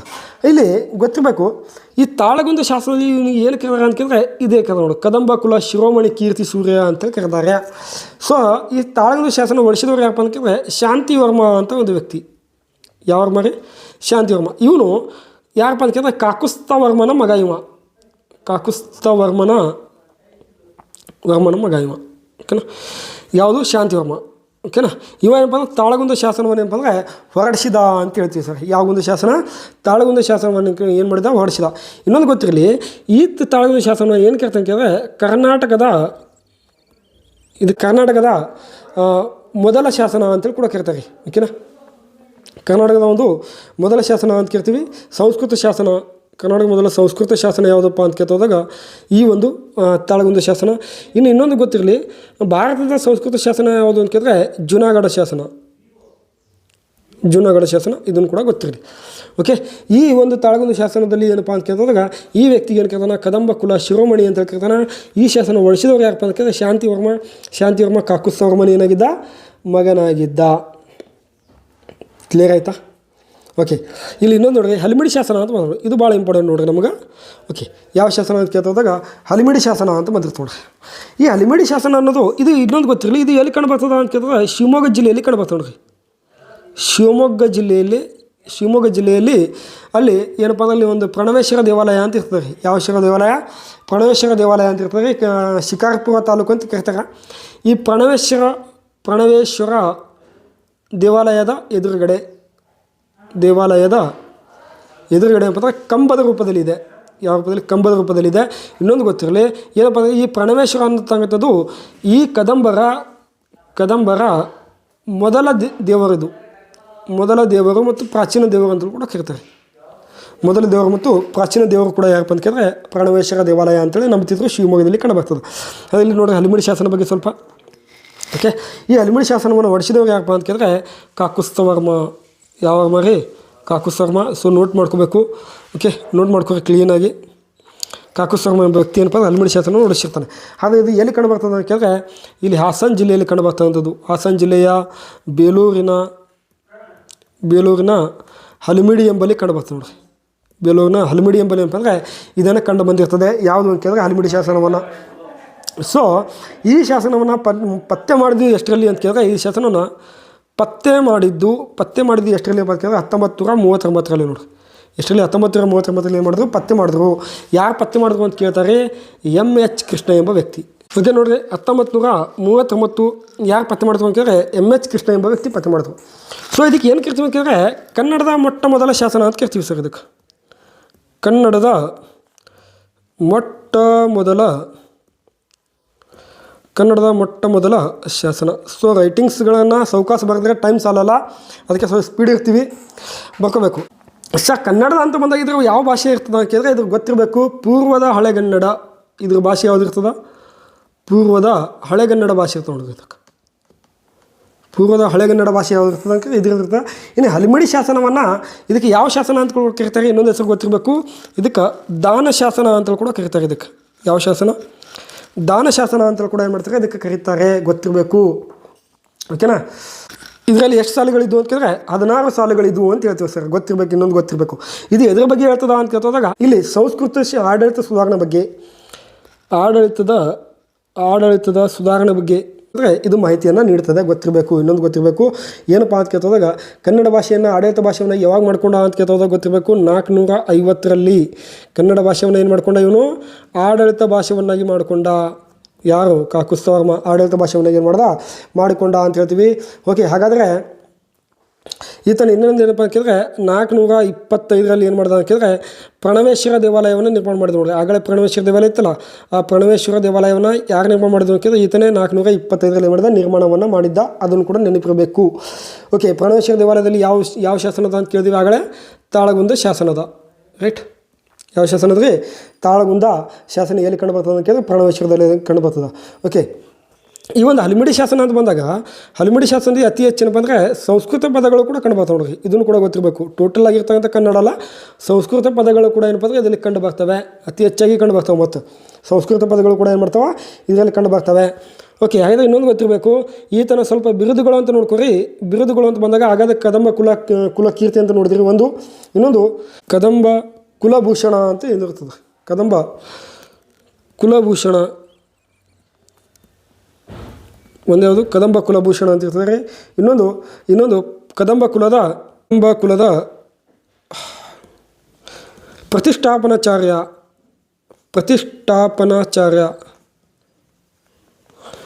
ಕದಂಬ ಕುಲದ ಪ್ರತಿಷ್ಠಾಪನಾಚಾರ್ಯ ಅಂತೇಳಿ ಕೂಡ ಏನಿರ್ತದೆ, ಈತನ ಬಿರುದು ಇರ್ತದ ಅಂತ ಹೇಳಿದ್ದೀವಿ ಸರ್. ಯಾವ ಬಿರುದು ಇರ್ತದೆ ಅದೊಂದು. ಇನ್ನೊಂದು ಕೀರ್ತಿ ಸೂರ್ಯ ಅಂತೇಳಿ ಮೊಟ್ಟ ಮೊದಲವಾಗಿ ನೀವೇನು ಮಾಡಿದ್ರಿ, ಇದ್ರ ಬಗ್ಗೆ ನೋಡಿಬಿಟ್ಟಿರಿ ಅಂತ ಹೇಳ್ತಾರೆ. ಇನ್ನು ಇದ್ರ ಬಗ್ಗೆ ಇನ್ನೊಂದಿಷ್ಟು ಮಾಹಿತಿ ಇರ್ತದೆ ನೋಡೋ, ನೆಕ್ಸ್ಟ್ ಕ್ಲಾಸಲ್ಲಿ ಹೇಳ್ಬೇಕಾದ್ರೆ ನಿಮಗೆ ನಾನು ಮಾಡ್ತೀನಿ, ಅದ್ರ ಬಗ್ಗೆ ಡಿಟೇಲ್ ಆಗಿರ್ತಕ್ಕಂಥದ್ದು ಮಾಹಿತಿಯನ್ನು ಕೊಟ್ಟಿರ್ತೀನಿ. ಇಲ್ಲಿ ನೋಡಿರಿ, ಇನ್ನೊಬ್ಬ ವ್ಯಕ್ತಿ ಉಳ್ದಾನಲ್ಲ, ಯಾರು, ಮುರುಗೇಶ್ವರ್ಮ ಅಂತ ಉಳಿದಿರ್ತಾನೆ ನೋಡಿ. ಈತನ ಬಗ್ಗೆ ಒಂದಿಷ್ಟು ಮಾಹಿತಿ ಅದ, ಸ್ವಲ್ಪ ನೋಡ್ಕೊರಿ. ಇದೆಲ್ಲ ಬರ್ಕೊಂಡಿರಿ ಅಂತ ಅಂದ್ಕೊಂಡಿದ್ದೀನಿ, ಬರ್ಕೋರಿ, ಯಾಕಂದ್ರೆ ಭಾಳ ಇಂಪಾರ್ಟೆಂಟ್ ಆಗಿರ್ತಕ್ಕಂಥ ಮಾಹಿತಿ ಇರ್ತದೆ ಇವೆಲ್ಲ. ಕ್ಲಿಯರೇ? ಯಾರು, ಮುರುಗೇಶ್ವರ್ಮ. ಓಕೆ, ಇಲ್ಲಿ ನೋಡಿ, ಮುರುಗೇಶ್ವರ್ಮ ಅಂತ ಬಂದಾಗ ಈತನ ಯಾರ ಮಗ ಇದ್ದ ಅಂತಂದ್ರೆ ಈತನು ಶಾಂತಿವರ್ಮನ ಮಗ ಆಗಿದ್ದ. ಯಾರ ಮಗ ಆಗಿದ್ದ, ಶಾಂತಿವರ್ಮನ. ಸೊ ಗೊತ್ತಿರಲಿ, ಈತನಿಗೆ ಒಂದು ಬಿರುದು ಕೂಡ ಇತ್ತು. ಏನಾಗಿತ್ತು ಅಂತಂದರೆ ಪಲ್ಲವ ಪ್ರಣಮ ನಿಲಯ ಅಂತ ಒಂದು ಬಿರುದು ಇರ್ತೀವಿ ಇವನಿಗೆ. ಏನಪ್ಪ ಅಂದರೆ ಪ್ರಣವ ನಿಲಯ ಅಂದರೆ ಪಲ್ಲವ ಪ್ರಣವ ನಿಲಯ ಅಂತ ಕೇಳ್ತೀವಿ. ಯಾಕಂದರೆ ಇವ ಪಲ್ಲವರನ್ನ ಏನು ಮಾಡಿದ, ಸೋಲಿಸಿದ್ದ. ಅದಕ್ಕೆ ಈತನಿಗೆ ಬಂದಿರ್ತಂಥ ಬಿರುದು ಯಾವುದು ಅಂತಂದರೆ ಪಲ್ಲವ ಪ್ರಣವ ನಿಲಯ ಅಂತಕ್ಕಂಥ ಒಂದು ಬಿರುದು ಕೂಡ ಏನಪ್ಪ ಅಂದರೆ ಈತನಿಗೆ ಬಂದಿರ್ತದೆ. ಓಕೆನಾ? ಇನ್ನೊಂದು ಗೊತ್ತಿರಬೇಕು, ಏನಪ್ಪ ಅಂತ ಕೇಳಿದ್ರೆ ಈತನು ಜೈನ ಧರ್ಮಕ್ಕೆ ಏನು ಮಾಡಿದ ಅಂತ ಕೇಳಿದ್ರೆ ದಾನಗಳನ್ನು, ಭೂಮಿಯನ್ನು ದಾನ ಮಾಡಿದ ಅಂತ ಕೂಡ ಗೊತ್ತಿರಬೇಕು. ಓಕೆ, ಅದಕ್ಕೆ ಈತನಿಗೆ ಪರಬ್ರಾಹ್ಮಣ ಅಂತ ಕೂಡ ಇನ್ನೊಂದು ಬಿರುದಿತ್ತು ನೋಡಿ ಈತನಿಗೆ. ಇದನ್ನು ಕೂಡ ಬರ್ಕೊಂಡು ಬರ್ರಿ, ಪರಬ್ರಾಹ್ಮಣ. ಈತನಿಗೆ ಇನ್ನೊಂದು ಬಿರುದು ಯಾವುದು, ಪರಬ್ರಾಹ್ಮಣ ಅಂತೇಳಿ ಕೂಡ ಇನ್ನೊಂದು ಬಿರುದಿತ್ತು ಅಂತ ಹೇಳ್ತೀವಿ. ಇನ್ನೊಂದು, ಈತನು ಪಲಾಶಿಕ ಅಂತ ಹಲಸಿ ಎಂಬಲ್ಲಿ, ಎಲ್ಲಿ ಇನ್ನು ಹಲಸಿ ಅಂತ ಇರ್ತದೆ. ಈ ಹಲಸಿ ಮೊದಲ ಹೆಸರೇನು ಕೇಳಿದ್ರೆ ಪಲಾಶಿಕ ಅಂತ ಕರೀತಾರೆ. ಪಲಾಶಿಕ ಅಂತಕ್ಕಂಥದ್ದು. ಈ ಹಲಸಿಯಲ್ಲಿ ಏನು ಮಾಡ್ತಾನೆ ಕೇಳಿದ್ರೆ ಈತನು ತನ್ನ ರಾಜಧಾನಿಯನ್ನಾಗಿ ಮಾಡ್ಕೋತಾನೆ. ವೆರಿ ವೆರಿ ಇಂಪಾರ್ಟೆಂಟ್ ಗೊತ್ತಿರಬೇಕು. ಇಲ್ಲಿ ಇದೇ ಸಂದರ್ಭದಲ್ಲಿ ಇದೇ ಹಲಸಿಯಲ್ಲಿ ಏನು ಮಾಡ್ತಾನೆ ಕೇಳಿದ್ರೆ ಜೈನ ಬಸದಿಯನ್ನು ಕೂಡ ನಿರ್ಮಾಣ ಮಾಡ್ತಾನೆ. ನಿರ್ಮಾಣವನ್ನು ಮಾಡ್ತಾನೆ. ಹಾಗಾದರೆ ಹಲಸಿಯನ್ನು ಅಥವಾ ಪಲಾಶಿಕೆಯನ್ನು ಏನು ಮಾಡ್ದ ಅಂತ ಕೇಳಿದ್ರೆ ರಾಜಧಾನಿಯನ್ನಾಗಿ ಮಾಡಿಕೊಂಡ. ಅದೇ ರೀತಿ ಗೊತ್ತಿರಬೇಕು, ಅಲ್ಲೇ ಏನು ಮಾಡ್ದ, ಜೈನ ಬಸದಿಯನ್ನು ಕೂಡ ಏನು ಮಾಡ್ದ, ನಿರ್ಮಾಣವನ್ನು ಮಾಡಿದ್ದ. ಸೊ ಇದೇನಪ್ಪ ಅಂತ ಕೇಳಿದಾಗ ಈ ಒಂದು ತಾಳಗುಂದ ಶಾಸನದ ಪ್ರಕಾರ ಏನಪ್ಪ ಇದ್ರ ಬಗ್ಗೆ ಕದಂಬರ ಬಗ್ಗೆ ಏನಪ್ಪ ಇನ್ನಷ್ಟು ಮಾಹಿತಿ ಐತಿ ನೋಡ. ಮುಂದೆ ಏನಪ್ಪ ಅದ್ರ ಬಗ್ಗೆ ಅಧ್ಯಯನವನ್ನು ಮಾಡೋಣ. ಹಾಗೆ ಇನ್ನೂ ರಾಜರಾದರ ಅಲ್ಲಿ ಹರಿವರ್ಮ ಅಂತ ಇರ್ತಾನೆ. ಓಕೆನಾ? ಇನ್ನೊಂದು ಗೊತ್ತಿರಬೇಕು, ಕದಂಬರ ಕೊನೆಯ ವ್ಯಕ್ತಿ ಯಾರಪ್ಪ ಅಂತ ಕೇಳಿದ್ರೆ ಎರಡನೇ ಕೃಷ್ಣವರ್ಮ ಅಂತ ವ್ಯಕ್ತಿ ಬರ್ತಾನೆ. ಸ್ಥಾಪಕ ಅಂತ ನೋಡಿದ್ರಿ, ಸ್ಥಾಪಕ ಯಾರಪ್ಪ ಅಂತ ಕೇಳಿದ್ರೆ ಮಯೂರವರ್ಮ ಅಂತ ನೋಡಿದ್ರಿ. ಸೊ ಕೊನೆಯ ವ್ಯಕ್ತಿ ಯಾರಪ್ಪ ಅಂತ ಕೇಳಿದ್ರೆ ಎರಡನೇ ಕೃಷ್ಣವರ್ಮ ಅಂತ ಬರ್ತಾನೆ. ಪ್ರಸಿದ್ಧ ವ್ಯಕ್ತಿ ಯಾರಪ್ಪ ಅಂತ ಕೇಳಿದ್ರೆ ಕಾಕುಸ್ಥವರ್ಮ. ವಿವಾಹಗಳ ಮೂಲಕ ಏನು ಮಾಡಿದ, ತನ್ನ ಸಂಬಂಧವನ್ನು ಬೆಳೆಸಿದ. ತನ್ನ ಸಂಬಂಧಗಳನ್ನು ಏನು ಮಾಡ್ದ ಅಂತ ಕೇಳಿದ್ರೆ ಬೆಳೆಸಿದ ಅಂತ ಹೇಳ್ತೀವಿ. ರಘುಪತಿ ವರ್ಮ ಅಂತ ಬರ್ತಾನೆ ಅಂತ ಹೇಳ್ತೀವಿ ನಾವು. ಇನ್ನೊಬ್ಬ ಬರ್ತಾನೆ ಭಗೀರಥ ವರ್ಮ ಅಂತ ಕೂಡ ಬರ್ತಾನೆ ರೀ. ಓಕೆನಾ? ಈತನಿಗೆ ಕದಂಬ ಕುಲ ಸಾಗರ ಅಂತ ಕೇಳ್ತಾರೆ. ಈತನ ಕದಂಬ ಕುಲ ಭಗೀರಥ ವರ್ಮನನ್ನು ಇದನ್ನು ಕೂಡ ಬರ್ಕೊಂಡು ಬರ್ರಿ. ಭಗೀರಥ ವರ್ಮನನ್ನು ಏನು ಕೇಳ್ತಾನೆ ಅಂತ ಕೇಳಿದ್ರೆ ಭಾಳ ಇಂಪಾರ್ಟೆಂಟ್, ಕದಂಬ ಕುಲ ಸಾಗರ. ಭಗೀರಥ ವರ್ಮನನ್ನು ಏನು ಕೇಳ್ತಾರ, ಕದಂಬ ಕುಲ ಸಾಗರ ಅಂತ ಕೂಡ ಕರೀತಾರೆ. ಓಕೆನಾ? ಅಡಕಾದ ಮಲೆ ಪರನಾಯಕ ಅಂತ ಕೂಡ ಕರೀತಾರೆ ಈತನಿಗೆ. ಇನ್ನೂ ಗೊತ್ತಿರಲಿ, ಹೊಯ್ಸಳ ಕಾಲದಲ್ಲಿ ಪ್ರಸಿದ್ಧಿಗೆ ಬಂದಿದ್ದೀವ. ಓಕೆನಾ? ಯಾರು ಅಂತ ಕೇಳಿದ್ರೆ ಈ ವ್ಯಕ್ತಿ ಭಗೀರಥ ಎಂಬ ವ್ಯಕ್ತಿ. ಕ್ಲಿಯರ್? ಓಕೆ, ಇದೆಲ್ಲ ಏನಪ್ಪ ಅಂದರೆ ಇರ್ತಕ್ಕಂಥದ್ದು ಒಂದು ಕ್ವಶನ್ಸ್ಗಳೇನಪ್ಪ ಡಿಸ್ಕಷನ್ ಮಾಡಿದ್ವಿ. ನೀವು ಬರ್ಕೊಂಡಿರಿ ಅಂತೇಳಿ ಅಂದ್ಕೊಂಡಿನಿ ನಾನು. ಬರ್ಕೊಂಡಿರಿ ಎಲ್ಲವನ್ನು ಕೂಡ. ಇದ್ರ ಬಗ್ಗೆ ಏನಪ್ಪ ಇದು ಈ ಕ್ವಶನ್ ಬಗ್ಗೆ ಏನಪ್ಪ ನಿಮ್ಗೆ ಏನಾಗಿರ್ತದೆ, ಹೋಮ್ವರ್ಕ್ ಆಗಿರ್ತದೆ ನೋಡಿ. ನಾಳೆ ಯಾರು ಟೆಲಿಗ್ರಾಮ್ದಲ್ಲಿ ಹಾಕ್ತೀರಿ ಇದ್ರ ಬಗ್ಗೆ ಎಕ್ಸ್ಪ್ಲನೇಷನ್ ನಾಳೆ ಏನಪ್ಪ ಅಂದರೆ ಕಂಪ್ಲೀಟಾಗಿ ಕೊಟ್ಟಿರ್ತೀನಿ. ಓಕೆ, ಇನ್ನೊಂದು ಗೊತ್ತಿರ್ಬೇಕು ನಿಮ್ಗೆ, ಈ ಕ್ಲಾಸ್ಗಳನ್ನು ಏನಾದರೂ ನಿಮಗೆ ಇಷ್ಟ ಆಗಿದ್ರೆ ಅದಕ್ಕೆ ಲೈಕ್ ಮಾಡಿರಿ. ಯಾಕಂದರೆ ನಾವು ಪಡುವಂಥ ಒಂದು ಪರಿಶ್ರಮದಲ್ಲಿ ಏನಪ್ಪ ಅಂದರೆ ನೀವು ಲೈಕ್ ಮಾಡೋದೇನು ಭಾಳ ದೊಡ್ಡ ಮಾತಲ್ಲ. ಕ್ಲಿಯರಾ? ಲೈಕ್ ಮಾಡ್ದೇನು ಭಾಳ ದೊಡ್ಡ ಮಾಡ್ತಲ್ಲ. ಅದು 360 ಏನಪ್ಪ ಕೊಡ್ತಾಯಿದ್ದೀನಿ. ಮತ್ತು ಕನ್ನಡದಲ್ಲಿ ಮಾಡಿರ್ತಕ್ಕಂಥ ಮೊದಲಿಗೆ ಹಿಂಗೆ 360 ಇಷ್ಟೆಲ್ಲ ಅನಲೈಸಿಸ್ ಮಾಡುವಂಥದ್ದು ಕನ್ನಡದಲ್ಲಿ ಏನಪ್ಪ ಅಂದರೆ ಮೊದಲ ಬಾರಿಗೆ ಮಾಡ್ತಾಯಿದ್ದೀವಿ. ಗೊತ್ತಿರ್ಬೇಕು ನಿಮಗೆ. ಹೇಳ್ರಿ, ಇಷ್ಟೆಲ್ಲ ಕನ್ನಡದಲ್ಲಿ ಮಾಡುವಂಥದ್ದು ಮೊದಲ ಬಾರಿಗೆ ಮಾಡ್ತಾಯಿದ್ವಿ. ಇದನ್ನು ಕೂಡ ಏನಿರ್ಬೇಕು ನಮಗೆ ಗೊತ್ತಿರ್ಬೇಕಂತ ಇದ್ದದ್ದು. ಹಾಗಾದರೆ ಇಲ್ಲಿ ಕ್ಲಾಸನ್ನು ಮುಗಿಸೋಣ. ಧನ್ಯವಾದಗಳು.